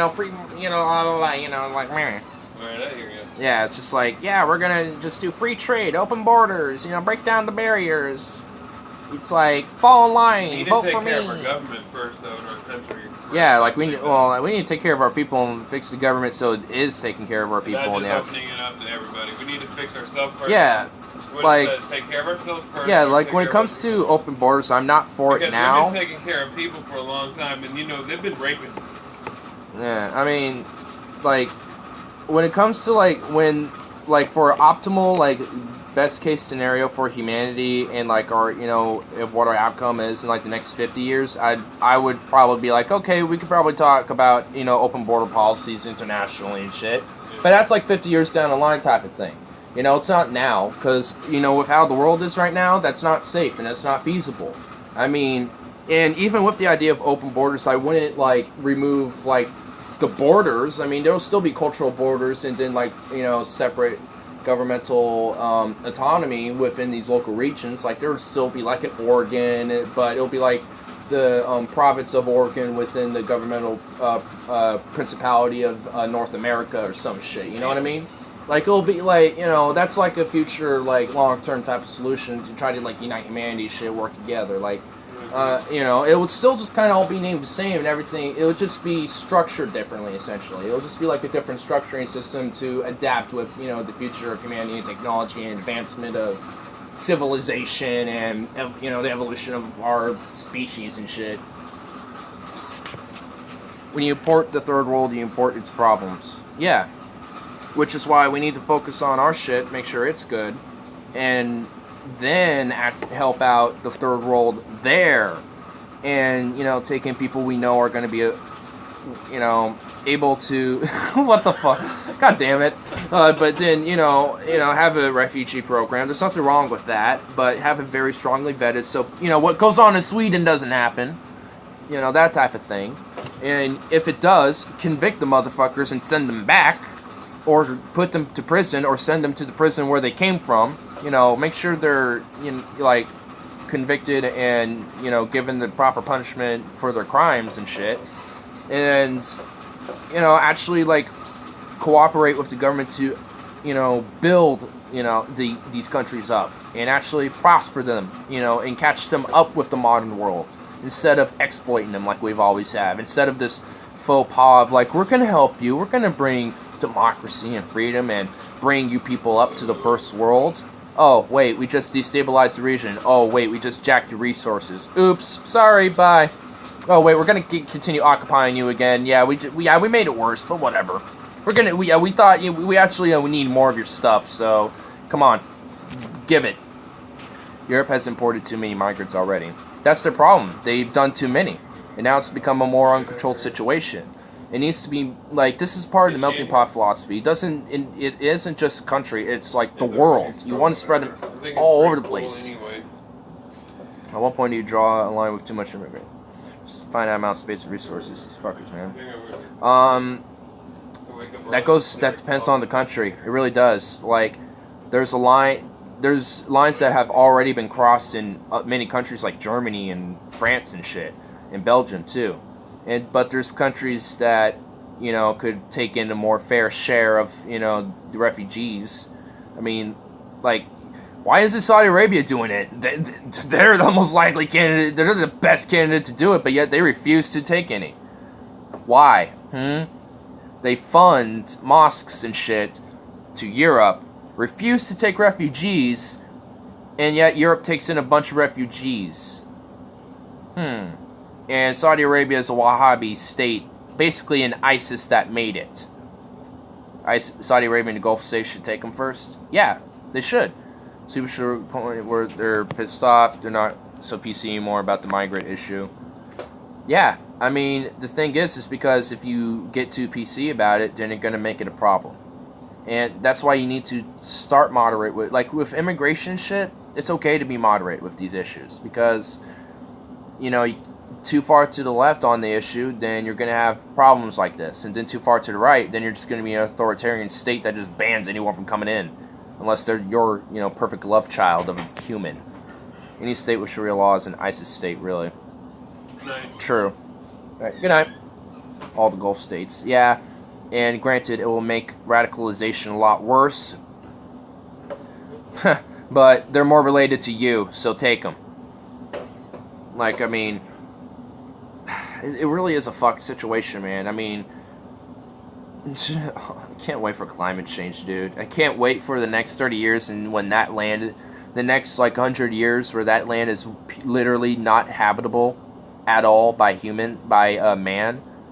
Oh, wait until there's refugee crisis then, boy. Oh. Europe got to bad now. Now. Wait then. Wait then. That's going to be fun. That's going to be very fun. I'd love to see the spectacles of that. Sweden's birth rate is really, really low. That's why they're bringing in the migrants. Europe is going to have to arrest them at the border. They'll no choice. I mean, the way they do their vetting system is far too lax. Europe is going to be forced to defend itself. I mean, because they didn't take a moderate position at first. They went, oh yeah, we'll take you. Okay, sure. Yeah. Come in. Yeah, whatever. You're a little Sharia Islamist. Come on in. Go ahead. I mean, it's just like America goes a little too far, but Europe goes not far enough. It's weird. Like, there needs to be a blend of Europe and America. There needs to be like a system of this blend, like both blended. Like, take all the goods, like every positive of all systems of like Europe and America, and blend them together, and then work out the details and shit. Like, I mean, Europe doesn't go far enough on many things, including migration, where the U.S. goes a little too far, but you know, is relatively okay on that issue. But at the same time, the U.S. is very god-awful and trash on many issues like infrastructure, healthcare, wars, and shit. Granted, Europe is kind of bad too, which is why we work out the details on a lot of things. But there's plenty of other countries in Europe that are superior in those factors. Mix them together. We need a blend. Like an Americanized like a Euro-American blend system of government would be a pretty good system. And we don't have that. Like, there's no blend of both of our systems. There's just been inspiration, from European countries, from their own cultures with the original U.S., standard of, government, but there hasn't been, a blend merging both together in its own unique thing. It really needs to be. It happens, when the climate change happens, when the Middle East is uninhabitable, European will have to stop the boats from coming to shore. If a bunch of British people in boats were washing up on shores of Ghana, the Africans wouldn't be too happy about that, and rightly so. Yeah, but if the people of Ghana can't live in Ghana no more, where the fuck are they gonna go? So we gotta put them, these people have to go somewhere. You gotta have somewhere to live. That should just be a human right. You have somewhere to live, and you can have a little homestead for yourself. And it's kind of fucked that people, a lot of people don't have that right, honestly. But, we gotta fucking do something about this shit, man, or else it's gonna get bad. Really fucking bad. And, oh, man. Europe is finite in land and resources. Yeah, and the whole world is. The entire world is finite in land and resources. So, where are we gonna stuff them? Antarctica? That's unpractical. There needs to be, we need to actually talk about and work this shit out on the international scale now, or else we're not gonna be prepared for when it happens. And when it happens, and we're not prepared for it, we're fucked. Good luck trying to resolve it as it's happening. Good luck with that. You might as well try to stop a lava flow from melting a whole block with just a bottled water. Good luck with that. They'll probably all go to Southern Africa first, and then come to Europe. Yeah, and then they'll probably go to Asia as well. Maybe Siberia, maybe in Russia. Honestly, Russia could take. And also, there's also places in Russia like Chechnya and shit that are Muslim dominant anyway, so they can take in fucking people too. I don't know why Russia hasn't. They got regions where they can actually put their refugees and they can assimilate easily because there's a similar culture. There's actually, I see more of a benefit of Russian taking in refugees and actually working far better than anyone else right now, actually, because of similar cultures. They can blend better. Italian politicians are already talking about trying to stop migration invasion. It shouldn't be a migration invasion. It should be a refugee crisis. The fact that Italian politicians might be labeling it as that is a little dangerous. It needs to be a refugee crisis and a humanitarian crisis. That's what it needs to be, and a climate change crisis, too. Like, this is just a whole global crisis, and unless we talk about policies that are going to try to benefit us instead of trying to defend our own little, nation, is, saying fuck to people that are, are generally, suffering and shit. It's like, fuck them. They're out of luck. It's like, no. Like, we need to figure out a way to, like, even if it's, it really is a hard thing to discuss, because I don't, like, do I have solutions? No.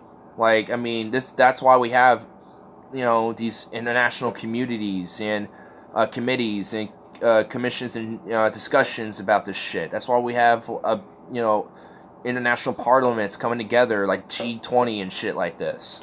Because this is something that a lot of humans need to talk about and work together with. One person, which is like me, or just anybody, can't, resolve this on their own. Like, I literally can't, think, I don't know where to start on, the best ways to, help with this refugee crisis, which is, where are we going to put them while we, deal with everything? Like, the best thing we can do, really, is, have a moderate refugee policy. I mean, there's nothing else I can think of, at least at first, and go from there. On one hand, refugees and people escaping disasters deserve help. At the same time, I think the Italian nation has the right to stay Italian if it wants. Same thing with the Germans or Swedes or Saudis. They're gonna come to Europe for sure.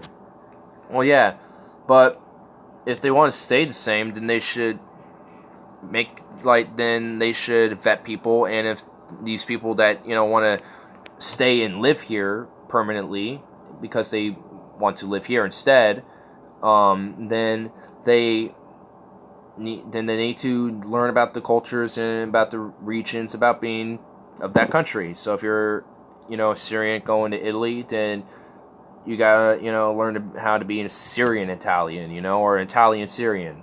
And if you're going to Germany, you have to learn how to be a German Syrian or some shit like that. Like, you have to learn how to be a part of this country and learn its laws and practices and everything else. And you don't have to learn like all the traditions and shit, but learn some basic traditions of the land and shit. Like, learn about the festivities and everything that goes on. There's nothing wrong with that. If anything, sharing a little bit of your culture. Like, hey, I brought some of my local food, to this to your festivity here. Why not? That, if anything, that's a benefit. That kind of spices up the culture a bit. It expands it more and stimulates another culture within each other. So, it's it's a benefit to get people who are actually going to assimilate in, to go in there. But if they're going to be radicals and fundamentalists, then I don't know what to do with them if they literally can't go back because it's uninhabitable and basically on fire. So I wouldn't know what to do with those type of folks. You would just have to, maybe, I don't know, I think you might just have to take a more authoritarian stance and maybe do forced re-education on them. I don't know. I mean, I don't know if the future requires a little bit of authoritarianism to go along with certain things, because I've kind of thought about that a little bit, considering how, like, Paul, who I listen to a lot, who is an authoritarian, talks a lot about on that. So I don't know. I mean, it's got me thinking about that a little bit. So I don't know if you would have to take that type of stance, because I'm generally very, very, very anti-authoritarian. And, well, I can at least understand some authoritarians. I generally disagree with them regardless on many issues. But I've kind of strayed away from a more anti-authoritarian stance to a more neutral, negative view of authoritarianism. Like, overall, the whole concept of it I disagree with, but with certain issues, I don't know. I think you might have to take it. I think there might have to be a more authoritarian stance on certain issues like migration and stuff, like forced re-education. Like, if you're a radical fundamentalist Islamist or some shit and prone to be a terrorist, well, sorry, bucko, you're going to go through some education on how to learn how to be a proper fucking human. And, yeah, you ain't coming out until you've shown yourself to be, it's also going to be a crime problem. Well, I mean, there's always going to be, like, some form of crime, like, you know, like murder, rape, and shit. I mean, that really, I mean, to be honest, I mean, that's shit that's going to happen all the time. Granted, it can happen a lot more in places like, you know, these Islamic communities and shit, because it does. But, I mean, you're just going to have to, I want to say increased, like, I want to say necessarily increased policing, but a more heightened sense of security. Maybe not like patrols literally every block, but definitely a high sense of security, like a very high tech security system within the communities. Like, you can have an instant response, and also there's like people who are, you know, like first responders essentially that are very close. Like, they're like in marked vehicles and shit that are just parked on the side, and they're ready to roll whenever the call needs to be, that type of shit. Like, I mean, you know, like a covert type of security type of thing. Because if you're just out there, you know, patrolling shit, you know, in cop uniforms and shit in these Islamic communities, it's not going to look good. It's not going to be pretty. I mean, it's going to look like a police state to them, and they're going to harass and berate officers. So it's better to do these type of things covertly. So I would definitely have a covert type of security system in place for these communities and shit for crime. Like, I mean, I can make up ideas for solutions, but these aren't solutions, you know? I mean, these are just ideas to make a solution. If someone is an Islamist, I could give a shit. I don't take him in a disaster. Fuck theocrats. Cultural attitudes regards sexual assault would be the primary issue. Yeah. I mean, it's definitely, there's just a lot of points to consider when it comes to this future refugee crisis we're going to have. And I'm not going to lie, it doesn't look pretty to my eyes. I don't see a lot of positive outcomes with this at all. I don't. It just looks negative every time I see it. No matter how much I try to make it a little different every time I think about it. Like, alright, well, what if this were to happen, or this to happen, or what if we were, you know, trying doing this type of shit, you know, or, you know, it's like, everything just seems like a clusterfuck, and it is just, it's just gonna be bad. Future will be bad on everything, yeah. I mean, we can fix a lot of shit, you know, at home and stuff, like domestically, but until we can fix the world, does it matter? Does it? If we can't even protect the world, this earth, this little globe, basically a little life shield that is protecting us and letting us live here and sustain and continue to evolve, then what is literally the fucking point of doing anything that we have done? You see what I mean here? Like, we need to actually, like, learn, either we need to, number one, fix this fucking planet and deal with the climate change issue, or two, start researching really fucking quick on how to get out there and find exoplanets to colonize and shit. One or the other, or both. Like, there's no other way we're going to be able to sustain ourselves as a species. And the first option isn't even going to sustain us forever, because we have to do the second option. Overpopulation and finite resources is already the conclusion to number one, which is why we need to do number two. So, either way, our need to sustain our species always leads to number two, which is we have to be interplanetary and expand outward. But in order to do that, we kind of need to save our fucking planet, don't we? But at the same time, we don't need to. We could just say fuck this planet and just send, you know, like 1,000 people on like this experimental super rocket, you know, to fucking send out there, hope for the best that it makes it, or one shot, you know, and then let the world burn. Hope it worked. Hope you make it. Yeah, I mean, we could do that. Or we can, you know, try to save the planet and then work to doing that, and we have all that time, you know, to at least, and we have like an extended amount of time where we can at least adapt and work on, you know, towards the future, sustaining ourselves on this earth, and then outwardly towards expanding on humanity and to the solar system and the cosmos. Because, I mean, for the most part, we don't got much meaning here. Well, I mean, we do. Don't get me wrong, we definitely do have meaning here, or at least we can try to find ourselves a sense of meaning here, but in order to find, I think, a true meaning for what it is to, like, for life to be here on this, you know, for life in itself, Like, that's what I'm talking about. Like, the meaning of just life in itself, I think we do need to expand into the universe, the solar system, the cosmos. I don't think the answer is there, but I think we could come closer to at least an idea of what, if there is even an answer, it could be. I don't know. I mean, there's just a lot of things that humanity just doesn't give a fuck about, but it really should. And it's sad.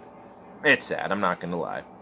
That's why I smoke weed and talk on streams, because, I mean, sitting here thinking about how I can do shit doesn't help. So at least this is doing something, ain't it? At least the word of, of calling these problems out for what they are is getting out there. Somebody will see them.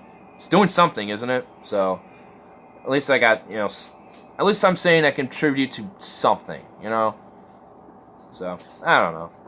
I just had a whole 30-minute fucking rant. God damn. That was intense. Whew. How'd you think, boy? I thought that was a good one. I thought that was good. That has to be like a clip, dude. That was a good rant. I thought I did pretty nice. That was a nice one. Though I think it shows how much I've really thought about this, because I'm really am passionate about that type of thing, though. Like, I mean, really, like, what are we if, and, what is the point of our existence if we're just going to let our own fucking world burn and it's us that did it? My state will be underwater. Oh, don't worry, I will too. Not the whole state of Oregon, but the valley. Oh, we'll be underwater. My house, maybe not, because we're on a hill. But, yeah, like 50 feet lower, oh yeah, we would have been underwater. Yeah, like, downtown Portland would be underwater. Like, all the skyscrapers and shit would be poking out, but that would be it. So, yeah, don't worry. I would be too. Or at least for the most part. So, yeah, I'm fucked as well. So, and if it's not that, then it might be Venom will be underwater for sure. Yeah. Or maybe he already is, because he hasn't been here in literally like the past week. The city I live might not, but Charleston will. Yeah, I mean, I know if the sea level rose even 15 feet, or no, it was 7 feet, the Portland International Airport, our international airport, this is how you get here, that would all be underwater. No, the runways will literally not be usable, because they would be underwater. Like, one of them may be usable, but the other one will be cut in half because of the water, and the other one would just straight up be underwater. But the other one might be usable, but water's right next to it. And if it rose just a little more, and if it rained very hard, nope. So, yeah, Portland is in a very unfortunate spot, sitting right in the middle of a river. It kind of is. Like, Portland is split in two by the Willamette River, and Portland and Oregon and Washington is split by the Columbia River. So, north of Portland is Vancouver, Washington, which is basically the Washington Portland, basically, which is a little different, but might as well be the same. But yeah, I mean, that whole little area would just be fucked, totally fucked. And we need to hunt for Venom, by the way. Like, we need to find out what his Twitter is, if he even has one. We need to, find out, where his channel is and shit. Like, damn, where has he been? Like, we need to, pester him and, troll him, dude. Like, where has he gone? Where has he gone? Like, I was gonna make him a mod, but I can't really make him a mod if he's not here. I mean, what would be the point? Did he forget about me? Did he just say fuck me? Is there anyone else that joined your Discord? Not yet. I mean, there's nothing really up there yet so far, and I haven't posted out a link for everyone to go to yet. So, you need to invite me still. Yeah, I forgot to invite you too. I'll send you that either tonight or tomorrow. I'll probably go to bed shortly after this, so it might be tomorrow. Maybe he died of a meth overdose. Maybe, or unless it was forced on him by his ex or someone related to his ex. But, damn, son, the prodigy of Venom has finally taken end. To be continued? Whoa, whoops. I was trying to pull myself in, but the drawer started moving. I was trying to do this.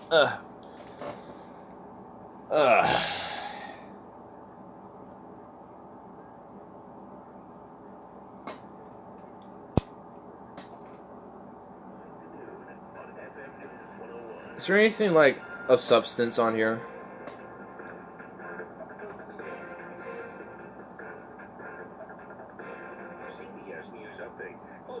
No. Today in the Alexandria, Virginia bank fraud and tax evasion trial of former Trump campaign chairman Paul Manafort. Ooh. I think the prosecution is going to use One of the very few things that are actually credible. their whole case that they've been putting on over the past week or two, and they're going to remind the jury that they believe that Mr. Manafort earned tens of millions of dollars working on behalf of foreign clients, allegedly stashed it in Ukraine, I offshore think. and then laundered it through these luxury purchases. And the defense got its opportunity. Huh.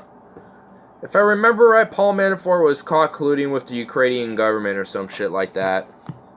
So there's actual some substance with Paul Manafort. I don't know why they said foreign, whatever the fuck they said, but it should have just been like the government that was, you know, responsible for all the collusion and shit. But I don't think it was Russia. Substance abuse. Yep.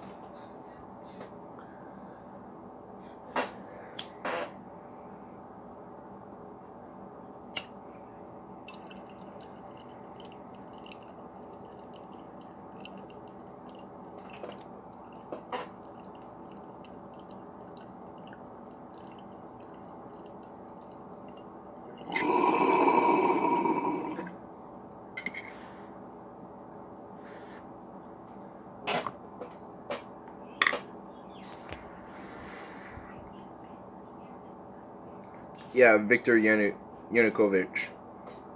Yeah, so I was right then. I forgot. I knew it was one of those weird something Ovich names. Dude, CNN had a headline article about Paul Manafort's house once. I check CNN all the time. They had a headline article about his fucking house. Who gives a fuck about Paul Manafort's house? I was literally about to say that. Who in, like, what universe, in what plausible reality could anyone literally give a fuck about Manafort's house? His house. Like, what's important about it? That it's his house? Is there something, was there like something found there that is important to the investigation? Like, what? If it's just, like, ugh. That's why no one really likes to watch mainstream media. I know you watch them all the time. I pop on mainstream every now and then to see what they're saying, just to get a gist of the bullshit they're saying for the day. Like one or two things, just to be like, alright, what are they saying that's retarded? Okay, that's dumb. Alright, moving on. Next. Like, because I get recommendations of them every now and then because YouTube pushes them a lot. Because they're prioritized over independent media. Though I get plenty of independent media as well. I get Joe Rogan, Jimmy Dore, you know. Go down the line because I watch them all the time. So I get recommended them at least. So YouTube at least seems to fix their algorithm enough. I check the MSM quite often. Yeah. The ones I like to check are Fox, MSNBC, and CNN. I don't really check any other ones. Like, for international mainstream media, I guess BBC and RT are ones I check up a lot. CBC is something I check up every now and then. France 24 is something I check up. Telesur English is something I look at because I can't read Telesur normally because that's in Spanish. So, I mean, there's all sorts of different international mainstream I also check out. I think there's like this big Chinese news organization that I check out every now and then as well. I like France 24. So do I. They're cool. I'm subscribed to both their channels, so I get basically the French version and the real version is what they get. Though, granted, I don't understand a lot what the French version says, but sometimes YouTube will give me like subtitles every now and then for some videos, so every now and then I can understand what's happening.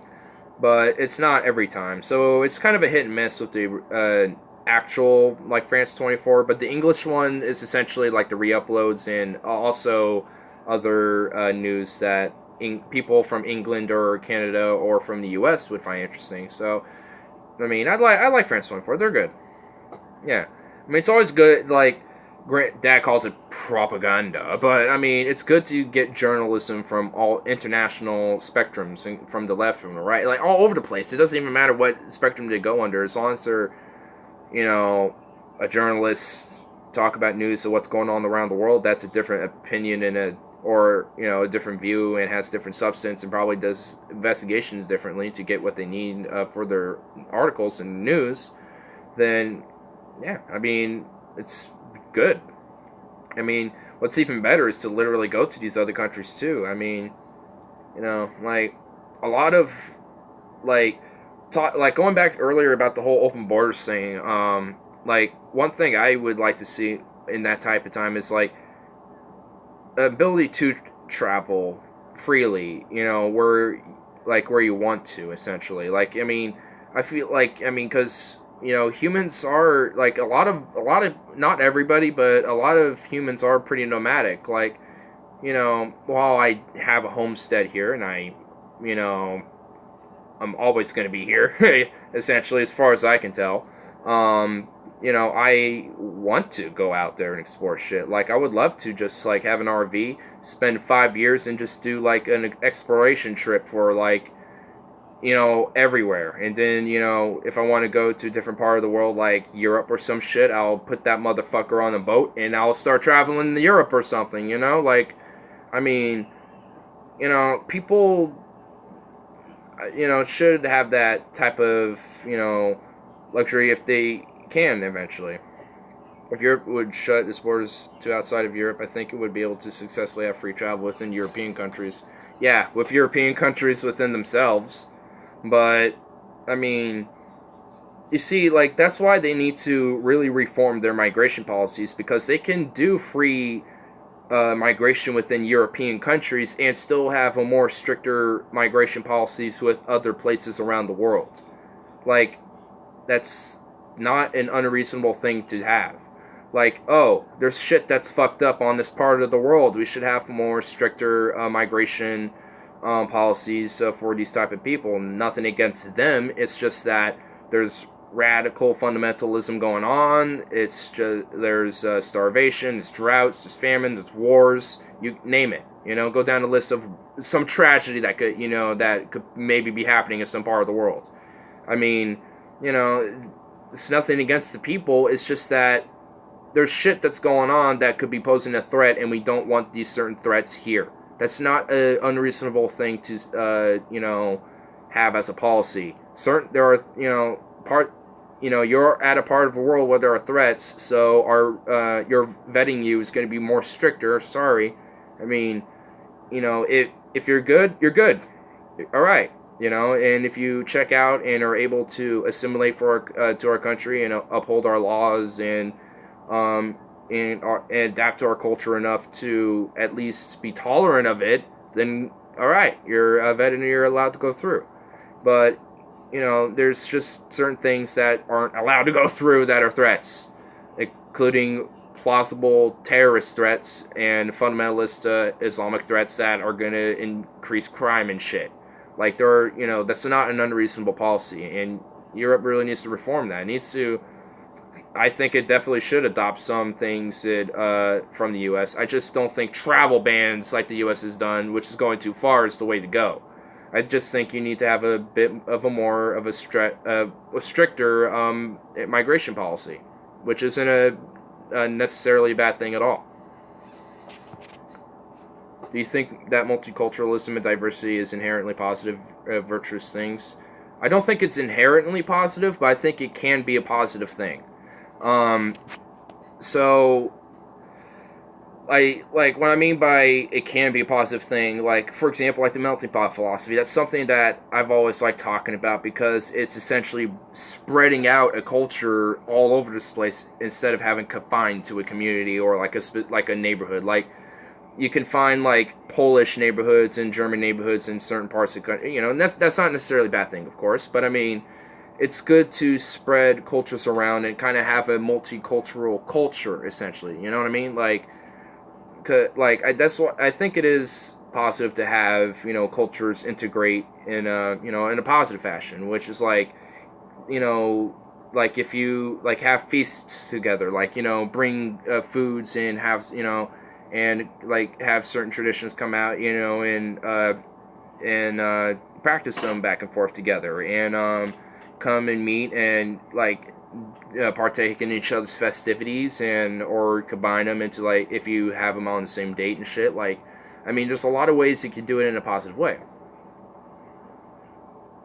But I mean, there are definitely other negative ways as well. Like, for example, the way Europe has done it. There are negative ways to do multiculturalism, and there's positive ways. And I mean, if you do them in a positive way, then I guess yes, it can be. But it can be done in a very incorrect way. If the current, do you have one of those machines at Safeway that can turn on your change into dollars? Yeah, we have that. We have one of those. It's right next to the ice machines. All right. If the current fertility birth rate trends continue, which they very, very well may not, the British will be an ethnic minority in their own nation. I have a probability $200 and change lying around. I need to go to the Harris Teeter. They have one of those machines. Okay, thanks, Full. Yeah, I the last time I got my change jar and exchanged it for dollars and shit, I got like $40 some because there was like 100 some quarters or some shit, dude. It was insane. Well, not like 100 some quarters, but there was like a lot of quarters. I think 100 quarters would make more than like $40. But damn, that's good. Well, yeah. I mean, every night I just empty out my pockets and just dump the change in there, and it just fills up. I got to turn it in again. I probably got like $30 in there right now. There's a lot of quarters in there again. But yeah, but I get like, last time, I think the first time I did, I had like over 1,100 pennies. I had like 1,180 some pennies or some shit like that. But yeah, I mean, when it comes to like this whole like, going back to your point, Carl, about like British being like an ethnic minority, like when it comes to like ethnicity, that's something I've never really have been overly, like weird about, or not weird about, but just like overly like protective of like it needs to be protected in this like place or something like that.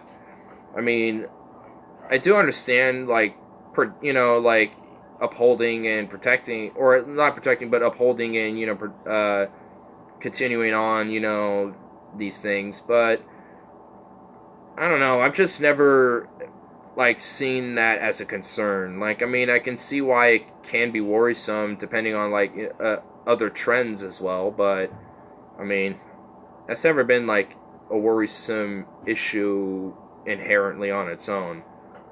So no, I don't know, it's just never something that when someone says if the British are going to be a minority soon if birth rates or fertility and birth rates continue, it's like, okay, I mean, it's like I can understand why if with other factors considered that is a problem, but I mean,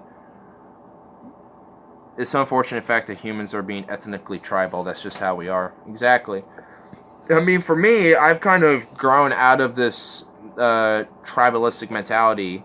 Not entirely. I don't think anybody can fully grow out or like force themselves to, not be this tribalistic mentality, because by nature humans are. By nature we are. But it is possible to kind of override the tribalistic mentality with just critical thought, honestly. I think that's, and for me, that's why, like, while it's like, it's fine to be like proud of your ethnicity. Like for me, I'm proud that I'm a Danish and Norwegian, Scandinavian motherfucker. I love that about me. I find, knowing that I have ancestors who are Vikings and shit is fucking cool. Like, I love that, knowing about that about myself. And I also have a little bit of Native American blood in me, and I love that about myself. I love, knowing the fact I have a little bit of Native American blood, and at least I know at least one part of my lineage of that, goes down to a Native American. So at least I know some of my line. So, I mean, there's things, there's nothing wrong with being, proud and joyful about, who you are as a human. It's just that when people make it racial and like, oh, they're the inferior ones because they're not my, blood, it's like that's when it becomes a problem, because it's okay to be proud of, who you are inside, by blood and ethnically and by your DNA, but that doesn't make you superior to the other person. It's just, that's just where your genes have evolved from. And that's where, your ancestors have evolved from. I mean, that's just how it happened. That's just where your lines came from. It doesn't make you different from the person from Africa or some shit, or vice versa, or whatever the fuck. Oh, shit. I know that was random, but I was thinking, I have a lot of change. I need to go get it converted. Same here. We might as well, just do a fat... In the front? Yeah, it's in the front. Like, where the ice machines are and, the bathroom is right up front, in front of the check stand. So it'll be right there. Okay. Yeah, you'll see it. It's called, a coinage or something. It's this green machine. You'll see it. That's so much freaking change. Tribalism is bad, yes, but getting rid of it entirely is like banging your head against the wall. At a certain point, we evolved to be this way. I know. That's why I say you can't get rid of it. It's by your nature. There's just certain things where, we can't override our tribalistic neighbor, this tribalistic aspect of ourselves, because it's kind of an obsolete mentality right now in this type of society. I mean, we can't get rid of it. It is in our nature, but, there's certain, we can't control it, because, just because it's in our nature doesn't mean we can control our nature. I mean, we have that ability about ourselves. I mean, how do you think we are, there's a lot of different types of logical thinkers and different types of people who are critical. What critical thinking is essentially what that is controlling your nature and thinking about shit and thinking consequences of the outcome, solutions, possibilities, options. I doubt the Native Americans are very happy with being an ethnic minority in their homelands. Well, even for me, I don't really like it, but stated facts is how it is now. I mean, I was born knowing this, growing up knowing they were the minority in the lands they weren't the minority in. It's like, well, fuck, that sucks, but, what can we do about it now? Well, we can make it better for them here. We can at least try to do that. I wouldn't necessarily say reparations, but I would definitely say, have some policies to help boost them up in life a little bit, just as much as everybody else. So essentially just policies, about the reservations, help develop them a little bit. Say, go to them and be like, hey, go to every reservation and be like, hey, what do you guys need? What do you guys want? We really have fucked you over this time, but so many times before, but we're here, different system now. How can we help? We need, that's just the mentality we need to take with them at this point. I mean, because they truly have been fucked. They really have. You can't deny that they're I wouldn't say necessarily genocide, but there's been countless, just mass murders and wars and skirmishes and fucking death walks and shit. I mean, I drove for a reservation once, not just alcoholism, but also meth addiction.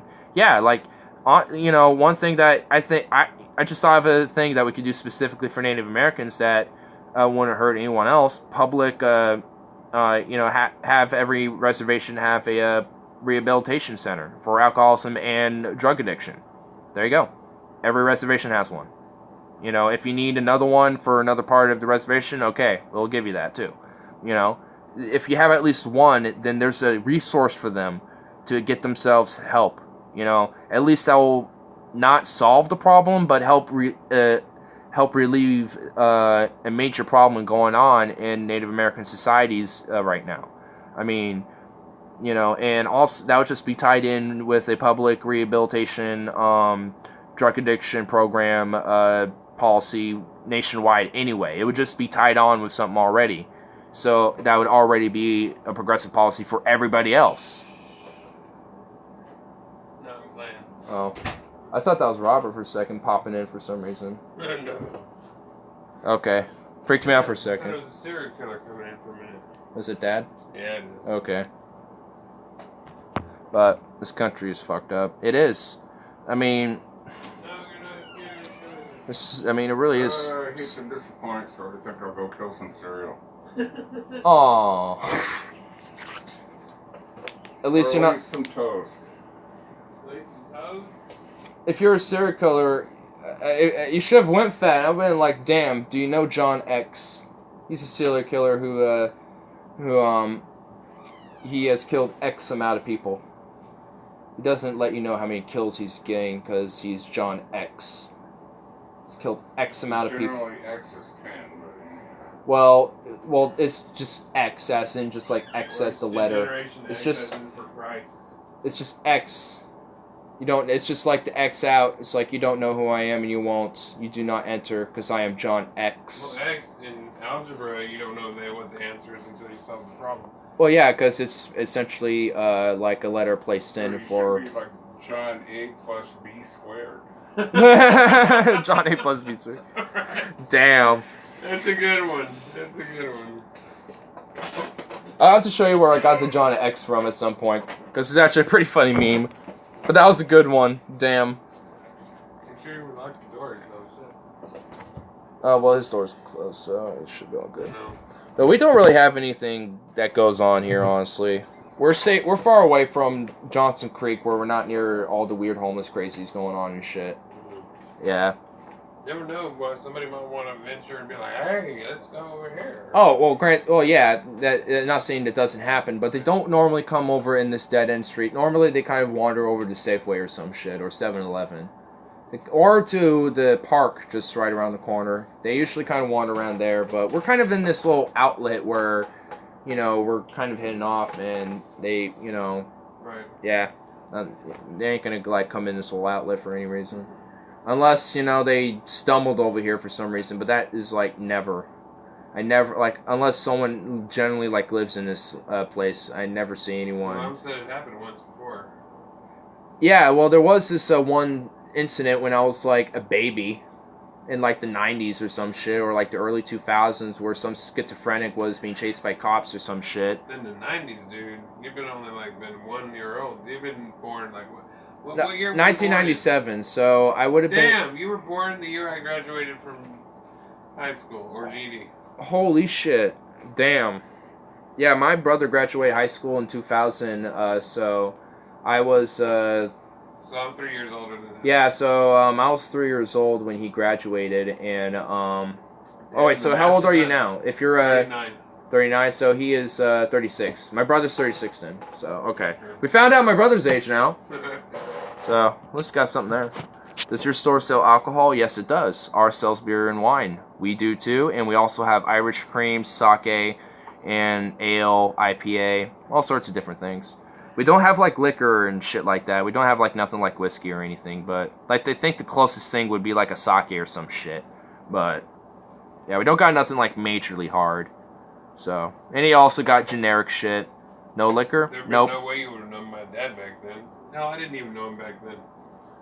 Yeah, like, I didn't know your dad until, like, my sophomore year of high school when, he came over here, he visited for a little bit. Sophomore is what, your second to last year? No, freshman, sophomore, junior, senior. Okay, so you still had 3 years to go. Yeah, and then, yeah, So you were not even 18, you were probably, what, 16, 17? I was 15, okay, so sophomore year, yeah. I was 17 in senior year, so yeah, I was 15 in sophomore year. And, so yeah, I was 15, so Damn. I've known him for 6 fucking years. Damn. Holy Years. shit. Time goes by fast. Yeah. I've known Robert for 6 years. That would have to be my serial killer name. What? John X? Or John A plus B squared? Yeah, John A plus B squared. Yeah, and then you have mathematical problems as riddles. Yeah, like, you will be like the new Zodiac Killer, only you're John A plus B squared. Or a squared plus b squared equals c squared. That's John, a squared plus b squared equals c squared. There you go. Pythagorean theorem. Well, there you go. The Pythagorean killer, John, a squared plus b squared equals 3 squared. But people that live here are immune, right? C squared. Well, you know what I meant. The square root of... Is your dad that old dude? He's that guy. Anyhow, Yeah. The square root of I can see the c resemblance. squared. You do a squared plus b squared. Yeah. You take the square root of c. And then, I know the resemblance, yeah. John A plus B It all squared. works out somehow. I got a tape measure. I don't need to worry about that crap anymore. Yeah. There you go. Yeah, math is very confusing to me. I love that. The old dude, the father of the guy in the room with you? 4, 5. Why is that? Yeah. The old dude You need a right is the angle. pops of this man. My pops is that man. You do 3 feet, 4 feet. You do 3 feet across, 4 feet up, or vice versa. And the angle of the triangle will be 5 feet. You're 5 So feet. whichever one sticking out that you're trying to make the right angle I to, don't think anyone. You're a right angle. as soon as you get to 5 feet, I'm a dad. I think he's shrinking to 5 feet.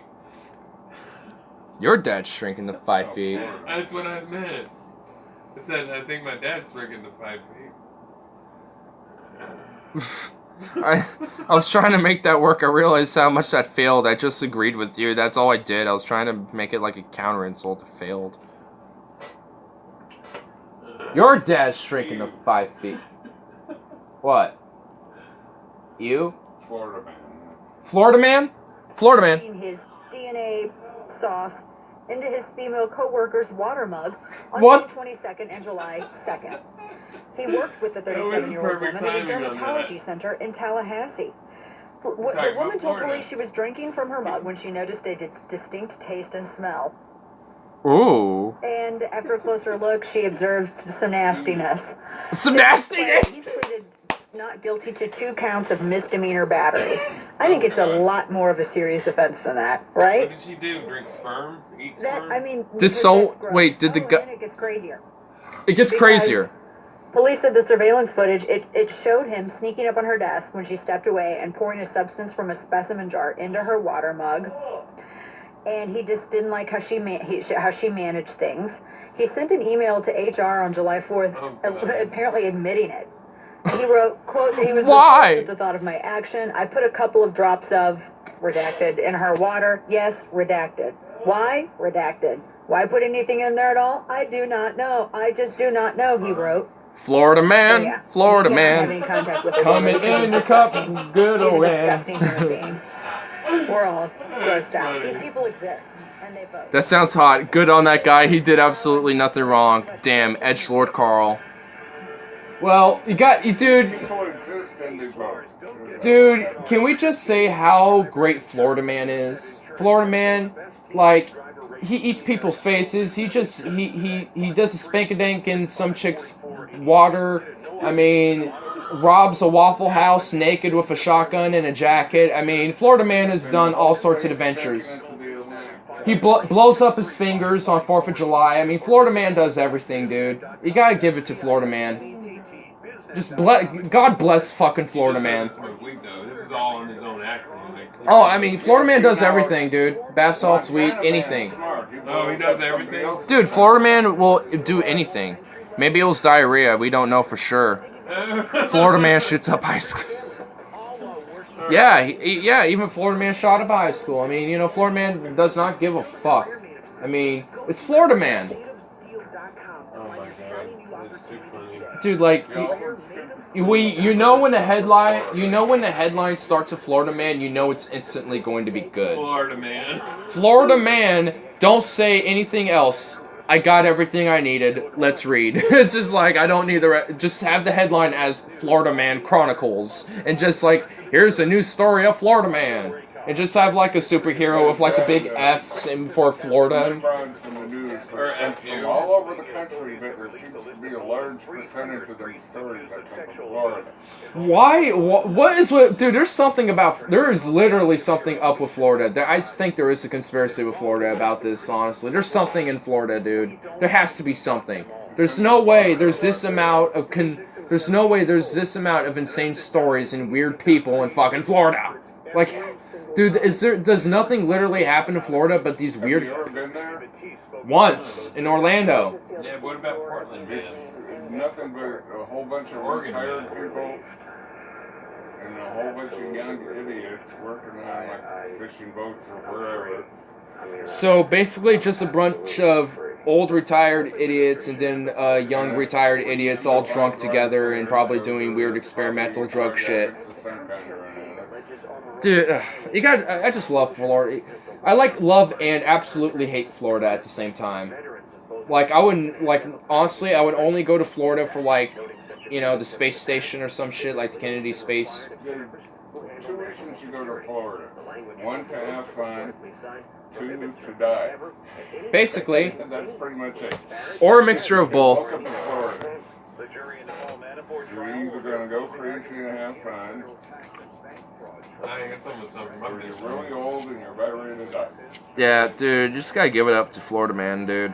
Yeah, it's funny. Florida's just one of those places where you just go with it. It's like Colombia. You go with extreme caution. You don't know what's gonna happen. Right. There's gonna be a point soon where Florida's underwater and over 100 degrees all year round. It's already humid and it rains there a lot. Yeah. I mean, half of Florida is basically Everglades and water anyway. Give it like... Dude, 5 inches will basically flood Florida. Like, come on. Like, Florida will be gone with like 5 inches, dude. Dude, Florida is done for. Like, literally, like, the very middle of Florida will literally just be like this little strip, and it'll just be like the slight hills that ever protrude from Florida. It'll just be like the Florida hills, and that'll be it. In South Carolina had droughts when I was a child. Last year it rained just as much as Seattle. Roughly half the days last year had rain. Nice. Well, nice, but that's not nice because climate change. I actually used to you anecdotally about like weather patterns and how looking at global world weather patterns kind of helps prove climate change. And I've talked with the old dude, Robert, and it's to the point where even he agrees that climate change is a factor because look at all the... even Clyde Lewis, the guy that we've listened to every now and then on the radio here on our stream when we're in the garage, before the Dana show, who's on right now, he even agrees with climate change to an extent. Unfortunately, he kind of goes a more conspiratorial route, but at least he acknowledges that climate change is a thing and there needs to be a solution to it. Granted, he's connecting the dots in some weird places that aren't really proven, I don't think, at all. But, you know, at least he's getting people that know what they're talking about to an extent. You know, they just have a weird theory about why this is a problem. I think I remembered there's this guy he had on, it was talking about the water cycle, but he was talking about how there's like a conspiracy about man controlling the water cycle. And he was talking about the process of the water cycle and like the bacteria in it and stuff like that. So the guy most definitely knew what he was talking about. I'm not going to deny he wasn't intelligent in his field of what he was talking about. But when he started getting into a little bit about the conspiratorial things of what he was discussing, it started to get really watered down and just like, I mean, alright, I see your point, but I don't see the evidence to back that up. I see actual climate change evidence here. Here's some and I was with Robert when we were listening to this too. And I was saying, well, I don't see any evidence for this, but there is evidence that the water cycle is being affected in this way. And I explained it, you know, in my own way after there was a commercial break, and it made more sense because it did make more sense. Because it actually is happening. So, I mean, it's totally natural for that to happen. Dave Rubin said so.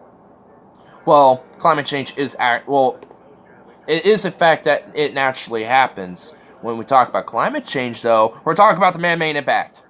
It's the contributions of man and humans is what we're talking about when it comes to climate change. I mean, that's the thing that we're talking about. It's the implications of man that has on climate change of what we talk about. Climate change, of course, happens. It's a reality and a normal, natural fact of our existence on this earth. So, thank you for naming the obvious, Mr. Dave Rubin, and just conservatives everywhere. I mean, conservatives don't have a leg to stand on with climate change, just to keep moving the goalposts. Yeah, whenever I talk to my dad who was in here about climate change, which is, you know, I don't mention it that much around him, is because he moves the goalpost, strawmans, and just won't hear any argument. And that's like that with pretty much any climate skeptic or denialist. Not every single one of them, but most of them. And it's just like, how am I supposed to have a fucking argument with you if you won't even at least open up to what I'm talking about? And understand where I'm coming from with my views. You're just like, nope, doesn't work. Nope, nope. Environmentalism is Nazism. It started with the Nazis. Nope. Nope. Well, nope. Green New Deal is obsolete. Nope. We must have fossil fuels. Nope. Man doesn't do anything about it. Nope. We have no contribution to the climate change, even though we're like the biggest contributor and biggest like fucking factor on this earth. With like nukes and shit. We're definitely, yeah. Factories, industrialization, and we're not a contributor to climate change and the effects on this earth. Bullshit. Well, it's humanity's fault, but it's mainly China doing the pollution. It's not just China, it's the United States and Europe, Africa, lots of parts of it. It's a lot of this world. China definitely has a very significant portion of it, guaranteed.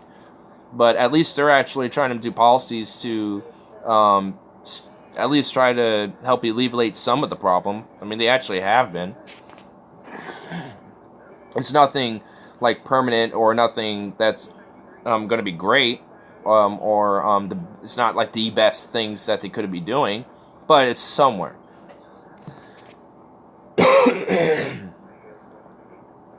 Okay, it's going to be bad, but we might as well not do anything about it.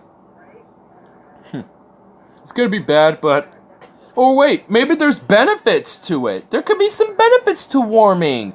So then we got more land we can do agriculture, more land to drill in, more profits. It'd be great. There's benefits.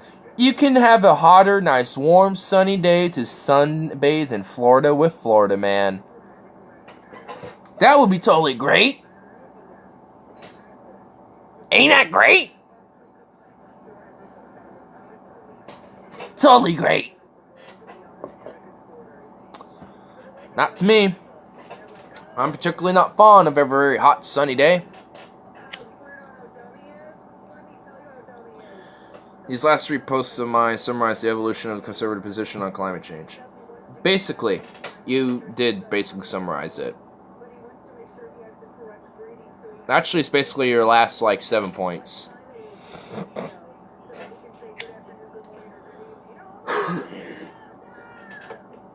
Wait, what?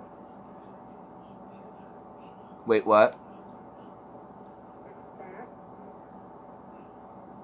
Really? That's the dumbest thing I've heard.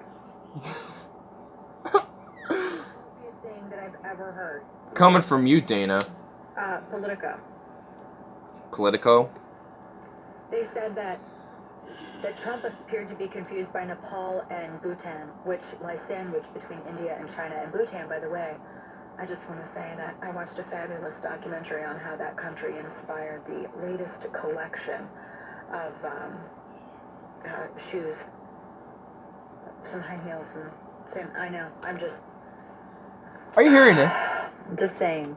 It was Christian Louboutin. He actually was inspired by a bunch of Bhutan artists. Anyway, long story short.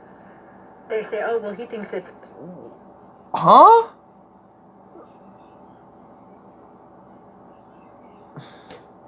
I'm not even going to respond to that. That doesn't deserve the satisfaction of a response.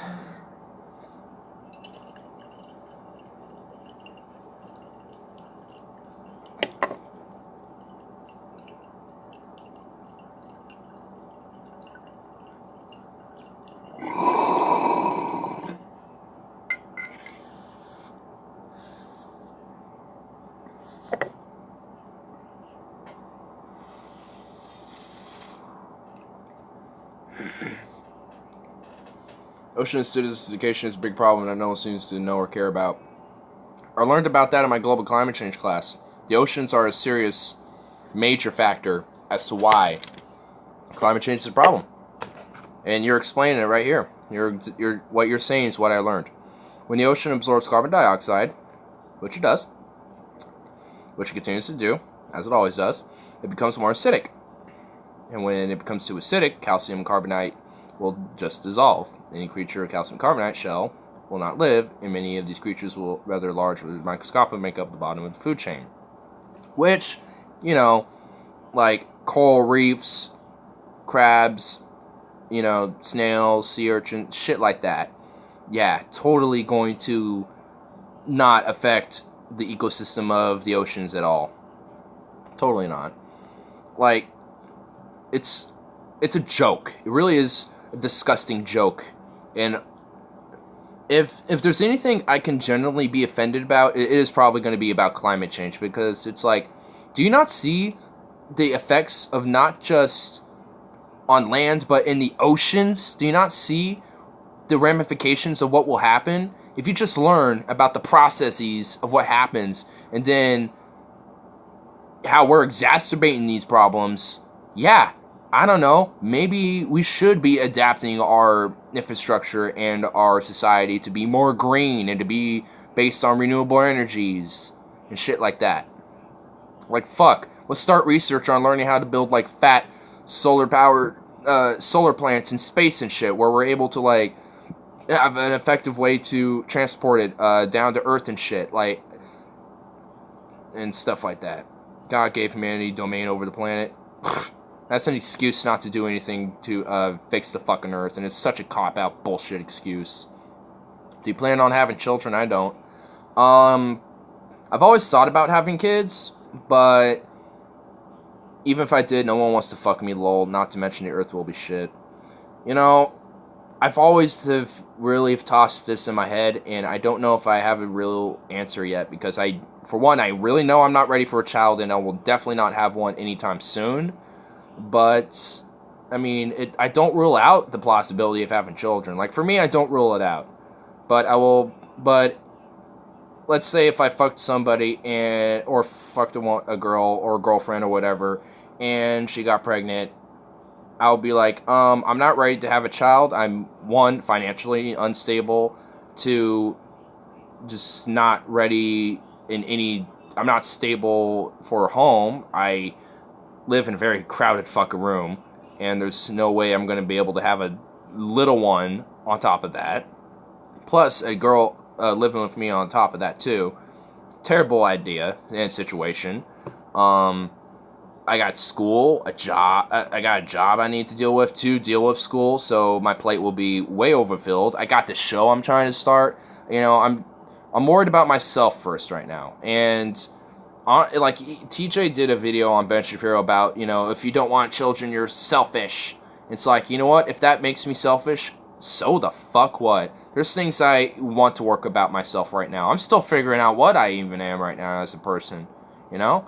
That's, you know, maybe that's kind of the reason why I do some of these streams a little bit. It's because it helps me collect my thoughts a little bit. Like, so a lot of it is about, you know, having people to chat with and, you know, exchanging ideas. A lot of it's about figuring out what I believe in, you know, kind of having a spot where I can put my thoughts out there and shit. And, you know, and also it's just something that I've always been interested in, you know? So if that makes me a selfish bastard, then fuck you, Shapiro. You know, like, I don't want kids now, and I ain't gonna have any. And if I want to fucking go have fun and have silly willy, and we get abortions in between every now and then because, well, there's an you know, well, we needed to, or have a morning after pill, fine. Let it happen. And if the woman wants to have the child, well, I'm going to say I'm sorry, but I can't support a child. So if you want a child, I'm sorry, but don't expect me to support it, because I can't. I legitimately can't. Realistically would not be able to. So, I mean, that will be your burden on that. I mean, there's nothing wrong with saying that. I mean, there's nothing wrong with taking that type of initiative. I know it seems like it is in society, but, I mean, it's not. There's already a new type of male sterilization surgery being developed to test. It's basically a shot of gel in the vas deferens that blocks off so sperm can't get through. And reversible. I mean, hey, if girls don't want to touch you with a 10-foot pole, nothing you can do about it. I mean, I feel the same way too, but I mean, I got other shit I'm worrying about myself. I'm trying to do things, you know, experiment with things I'm interested in, you know, things like that. So even if it was the fact that, you know, no chick would want me or whatever the fuck, you know, it's fine, you know. I got my own things I'm doing. I'm not like an incel or shit. I'm not involuntarily or involuntarily being celibate or whatever the fuck. Yeah. Better looking at me, that's just my situation. Yeah, my situation is just, I mean, even then, I'm just a really socially awkward fuck. I'm not good at flirting and shit, you know, so, I've already just kind of accepted, just be myself, just, you know, however I just put myself out there is how I put myself out there, and if someone got an interest in that, hey, I'm alright, cool. But if not, that's them. It's on them. CX in the chat. Hello, good sir. There was like 4 people, but half of them left. Alright. But, yeah. Like, you know, for me, it's just like, whenever that opportunity arises, hell, I'll take the chance. I'll take my opportunity, snag it. But, you know, I'm not, you know, outwardly and looking for that right now, you know, so, but if it comes looking for me, whatever, so I'm down for it, and if I can catch it and I notice it, then I'll entice it to come by. I mean, it probably won't be like a long-term serious thing, but hey, I'm down to mingle. That's fine. There's nothing wrong with that. It's alright to, you know, explore someone as a person a little more, you know, and have like a more intimate relationship for, you know, with a person, just for a couple nights or nothing. Nothing's worth the investment. Nothing's worth the investment of what? So, nothing's worth it. And I got nothing to say without basis of what the investment is. Period. I don't think it's just period. It depends on what the investment is. Like, it also just depends on what that investment means to that type of person. Like, for example, like, nothing pays off. Yeah, well, I mean, I guess in all technical terms, yeah, it's about the now. I mean, I agree with that point too. I think you can, like, have, like, invest for a future while also learning about how to work with the now. I mean, a lot with working with the now is also, like, maybe, like, not necessarily investing for the future, but, you know, working towards one. So, I don't know. I don't know what you necessarily mean about the nothing's worth investment, because for me that just seems subjective, because it just all depends on what that person is investing on and what it means to them. Michael Johnson's channel is full of motivational Jordan Peterson videos. What? Huh.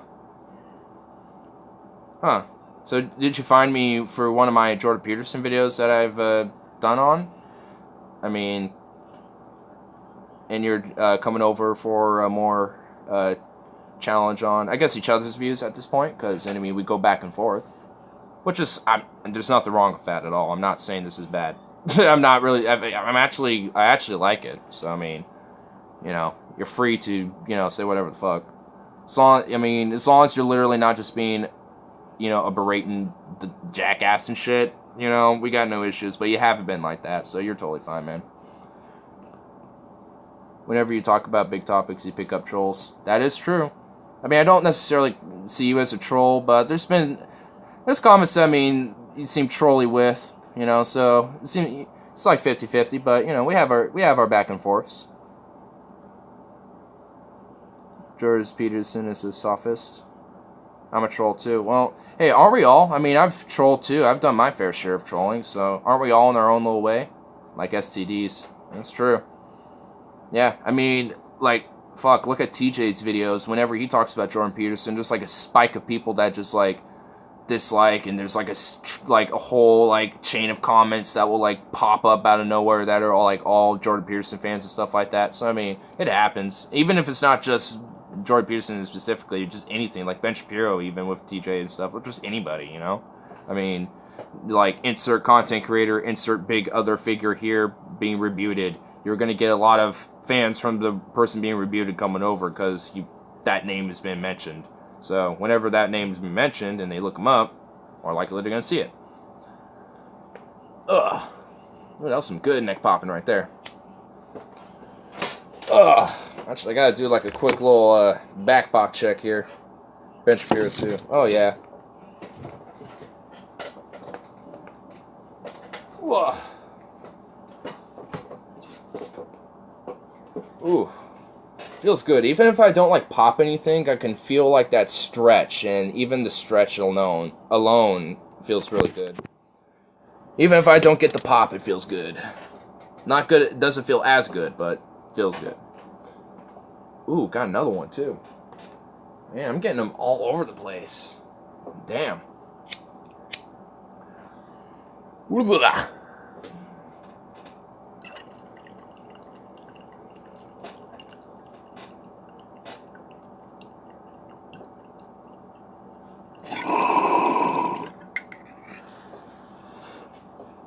Stream snipe ice beside it. If I want to get big. Never been necessarily looking to get big, but I mean, I've heard of Ice Poseidon. I don't know. I also don't know who that guy is. I just heard of him like from all over the place, from like DP to like what else? To like Penguin Z0 and shit like that, like with Critical. Like I've heard his name like all over the place.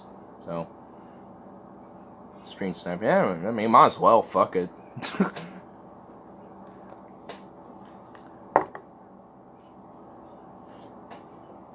I mean, I've never necessarily been looking to get big, but, you know, I want to at least get 1,000 subs so I can get the super chat thing going. That would be nice. But that's, like, my main goal right now. That's, like, the only actual goal I'm looking towards, at least when it comes to, like, an audience base. At least, like, 1,000 subs, so at least that gives me a little something. After that, you know, we'll go from there. We'll see where we go. Now that Ben is at the wheel of DP, he's jumped on the Keemstar Normie Ice Poseidon bandwagon to get clicks. Yeah, I mean, I'll probably, I know I'll probably do videos on DP eventually, kind of just, like, what's going on, you know, like, just, like, my personal critiques, you know, not necessarily, like, going after them and shit like that, you know what I mean? The DP fanbase doesn't care about the Keemstar, Ice Poseidon, or Twitch girls or any of that normie shit. Yeah, like, I don't either. I also don't. Like, there was a time in my, like, life where I did, and that was, like, high school, and then, like, shortly after that, but, like, a year after high school, I stopped giving a fuck. Like, I just was starting to watch, like, news and politics, music, and podcasts every now and then more exclusively now. And now it's been like that for the most part. Just checking out music whenever, you know, I'm in the mood, podcasts whenever I'm feeling that, and I'm checking out the news every day. I'd rather than focus on Brett Keane than that. For real. I'd rather have, like, an entire episode dedicated to Brett Keane these days than what they're doing. But, there is this one chick, I think her name is like, hi, my name is Josephine or some shit. I mean, she's alright. Like, there's been some things she's talked about that's like, yeah, I could agree with that. I mean, that's an interesting point, good point, you know, stuff like that. So, let's stop listening to DP completely. They're lame and boring as fuck. Yeah, I mean, I've stopped listening to DP for the most part. I pop in every now and then if they got somebody interesting that I have heard about, like who else? Who's like, you know, like Hellbent or something like that, or Pimp Monk. You know, it's usually the guests that I've heard about and are interesting that I tend to check out. DFF girls should deep fat fry Twitch girls and boob streamers. So that's how Mike Johnson found this channel. Wait, how did he do it? My name is Josephine. Seems like a skeptical right-winger to me. She really isn't, or at least it doesn't seem like it to me. Well, for at least with the episodes I have seen her on, she hasn't seemed like that. But I don't know. I mean, she seems alright. I mean, I haven't went on her channel and checked her out specifically. I've only seen her as a guest on DP, so that's just about as far as I know about her. But whenever she's been on, like when the episodes I've seen her on, she's been alright. I mean, there's been some things I've been like, okay, alright, that's whatever, I don't give a shit. And there's some points I'm like, yeah, it's an interesting point, alright, yeah. You know, there's some things that, you know, I've thought about. Mark Johnson must have seen you on comment in DP comment section. That's probably how he found this channel. Ah, yeah, that makes sense. Because I mean, you know, now that I'm thinking about it, that's probably how. I mean, because I think I've seen you on a comment. I don't know if I replied to you or we were just in a similar chain or some shit like that, or I've just seen you on the comment section. But I think that's now that I feel because I feel like I felt like I've seen that, you know, pic somewhere before. That what the fuck is even that picture? Like, now that I'm looking at it, it's actually quite it's quite a creepy picture. Now that I'm actually looking at it, it's like, what fuck. It's like, damn. Jerry podcast shit now because Joe Rogan's scared of being controversial like he was in 2011. Yeah, I feel like he's just got more like cautious with a lot what he says because he's such a big thing now. Like, he's kind of I think he even says he's a D-list celeb at that point. I mean, because he has a lot of popular people on there too as well. Like, he had just Henry Rollins recently, and I don't like the guy that much, but Ted Nugent was on there too. I mean, he's had all sorts of different types of figures, and even outlier type of figures too, like just random people that I've never heard of before. Joe Rogan's opinions seem to change depending on who he's talking to. I've noticed that. I mean, it doesn't seem like it happens every time. He does holds his opinions some of the time with certain issues. Marijuana, climate change are just two random examples. But yeah, I do notice that. Like, when it comes to, like, for example, like the social politics and shit, yeah, he definitely does. Like, for example, like with what protests or what was going on with Trump and shit like that. Like, he definitely seems like his opinion really changes a lot. Which, you know, it's alright for your opinion to kind of go around the place if you're a very very critical thinking person on the issue and don't really know where you stand on it totally. I mean, that's fine, but I mean, if you're a big public figure, you know, you should probably at least have some views that you just have, and just to have as a view, you know? I mean, whoops, that was a pen. Just a writing pen, but, yeah. If he's talking to a right-winger, then he talks about how SJWs are going to destroy society. When he's talking to a left-winger, he'll change his tone. It's obvious that it isn't natural change of thought. He's trying to avoid confrontation. Yeah, like, he only does confrontation when he knows it's, like, a 100% like nonpartisan agreed issue, like marijuana or like, you know, climate change. Like, for example, when he debated Steven Crowder on his own podcast about marijuana, or Candace Owens on climate change. Like, those are some examples where he has confronted people and actually has tried to, you know, like, actually try to pick at their brain as to why do they have these views. Like, okay, you know, I totally disagree with this. Like, here's some facts to try to change your mind. Why do you, what's your opinion on this? Like, why? I was generally shocked when he held Candace Owens' feet to the fire. I kind of wasn't, but I was glad that he did. I mean, he needs to do it more often. I definitely agree he has softened up a little bit. I think he should do that more often. I mean, you know, that shouldn't be forgotten about Joe Rogan. Like, he's always been kind of like that type of guy. He got Steven Crowder to say he was bullied. Dude, I've seen that whole spiel about it. He was not bullied.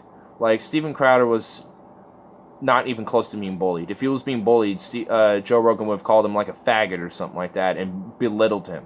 But he didn't at all, did he? Did he not? So, it's just like, you know, it's like Steven Crowder, the little bitch boy over here, someone who claims to shit on SJWs, becomes a snowflake just like them as soon as he gets bullied on marijuana. He's been on a new right skeptical conservative streak the last 2 years. We just had Jimmy Dore on too recently, so I mean, I don't think he's been on that as like a streak, but I think he's like, I think he just kind of goes through these phases of bringing, you know, people on. Like, he had a phase of bringing a lot of liberals on for like 6 months ago because Kyle Kalinske came on, Jimmy Dore came on, and there was a couple others as well, and he had Abby Martin on too. So I mean, there's people that he had his little phase of having people on the left. He had his phase with people on the right with like Ben Shapiro, Gavin McInnes, Steven Crowder, et cetera, and Candace Owens too. So I mean, and Sargon of Akala with Carl Benjamin. I think he had him on too at one point.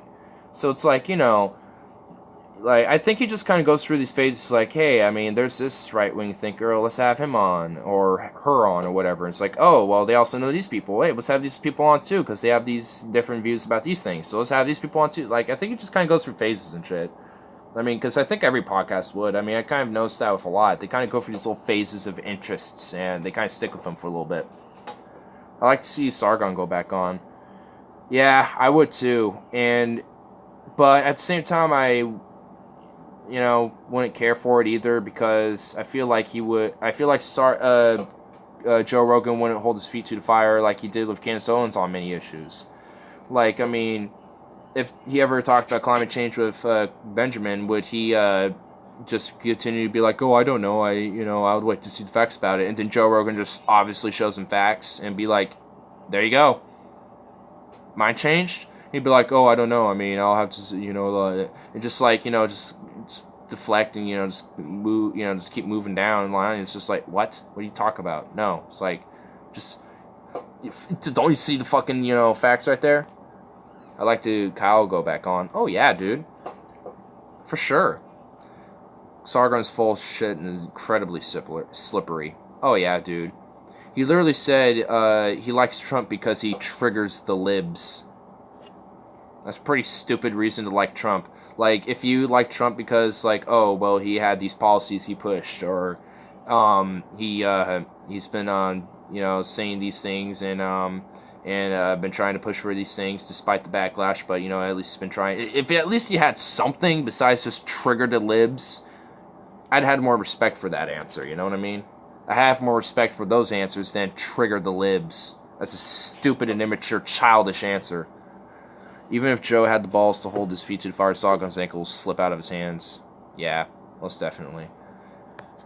But 5%, oh my god. I just do these streams until my phone dies. God damn. I think last time my phone died literally just like right before I finished.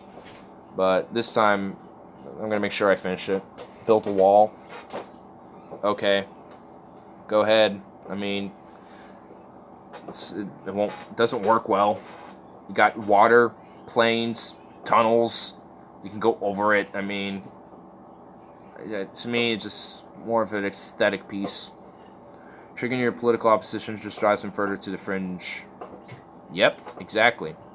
That's why that's a stupid and immature, childish answer. You should actually confront them and talk with them and actually try to exchange ideas a little bit, like, you know, like me and Johnson do, because there's obviously things that we don't agree with, but, you know, we all stick around and talk about it. The other people are taking our stuff. Most illegal immigrants are visas overseas. Mexico. What are you doing? Are you doing something? Because I can't even tell because the chat's covering you up. Hold on, let me... Well, it doesn't even matter anymore, but... I guess I'll find out after... Oh, well, you can't even see, so it didn't even matter. I didn't know what was going on. I was like, what are you doing? I'm like hearing you fuck with that, and I was like, what is going on? But... Oh, hold up. This charger's here. Here, let me at least extend my last, like, 10 minutes or some shit. Here we go. Get in there, you fuck. Oh, yeah, come on.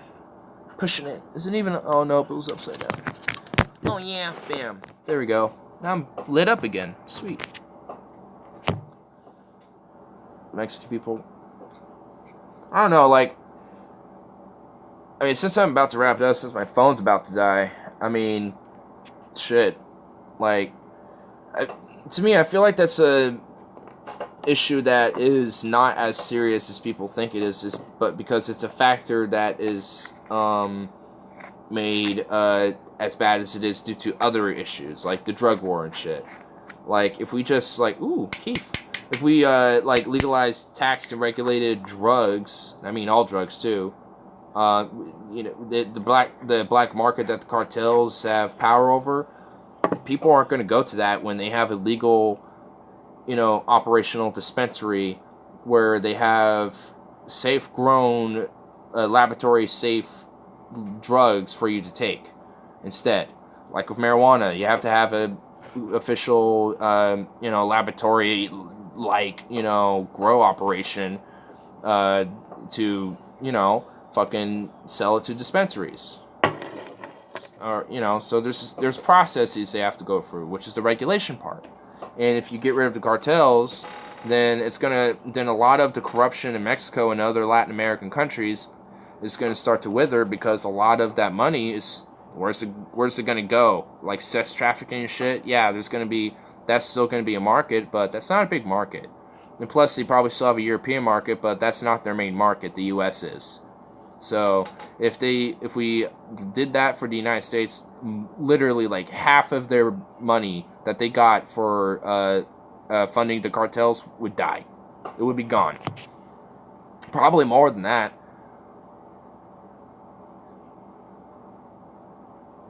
Build a wall to keep out Mexicans. Obama was the worst president in history. Black Lives Matter is a problem. So are Muslims. I'm not racist. Okay.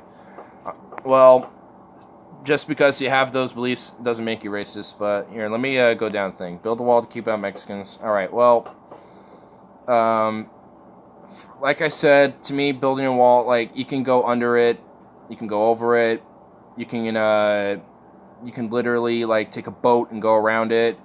If you're a cartel, you just got fucking jets and planes and, you know, other methods anyway. So, what the, oh my god. My phone died that quick.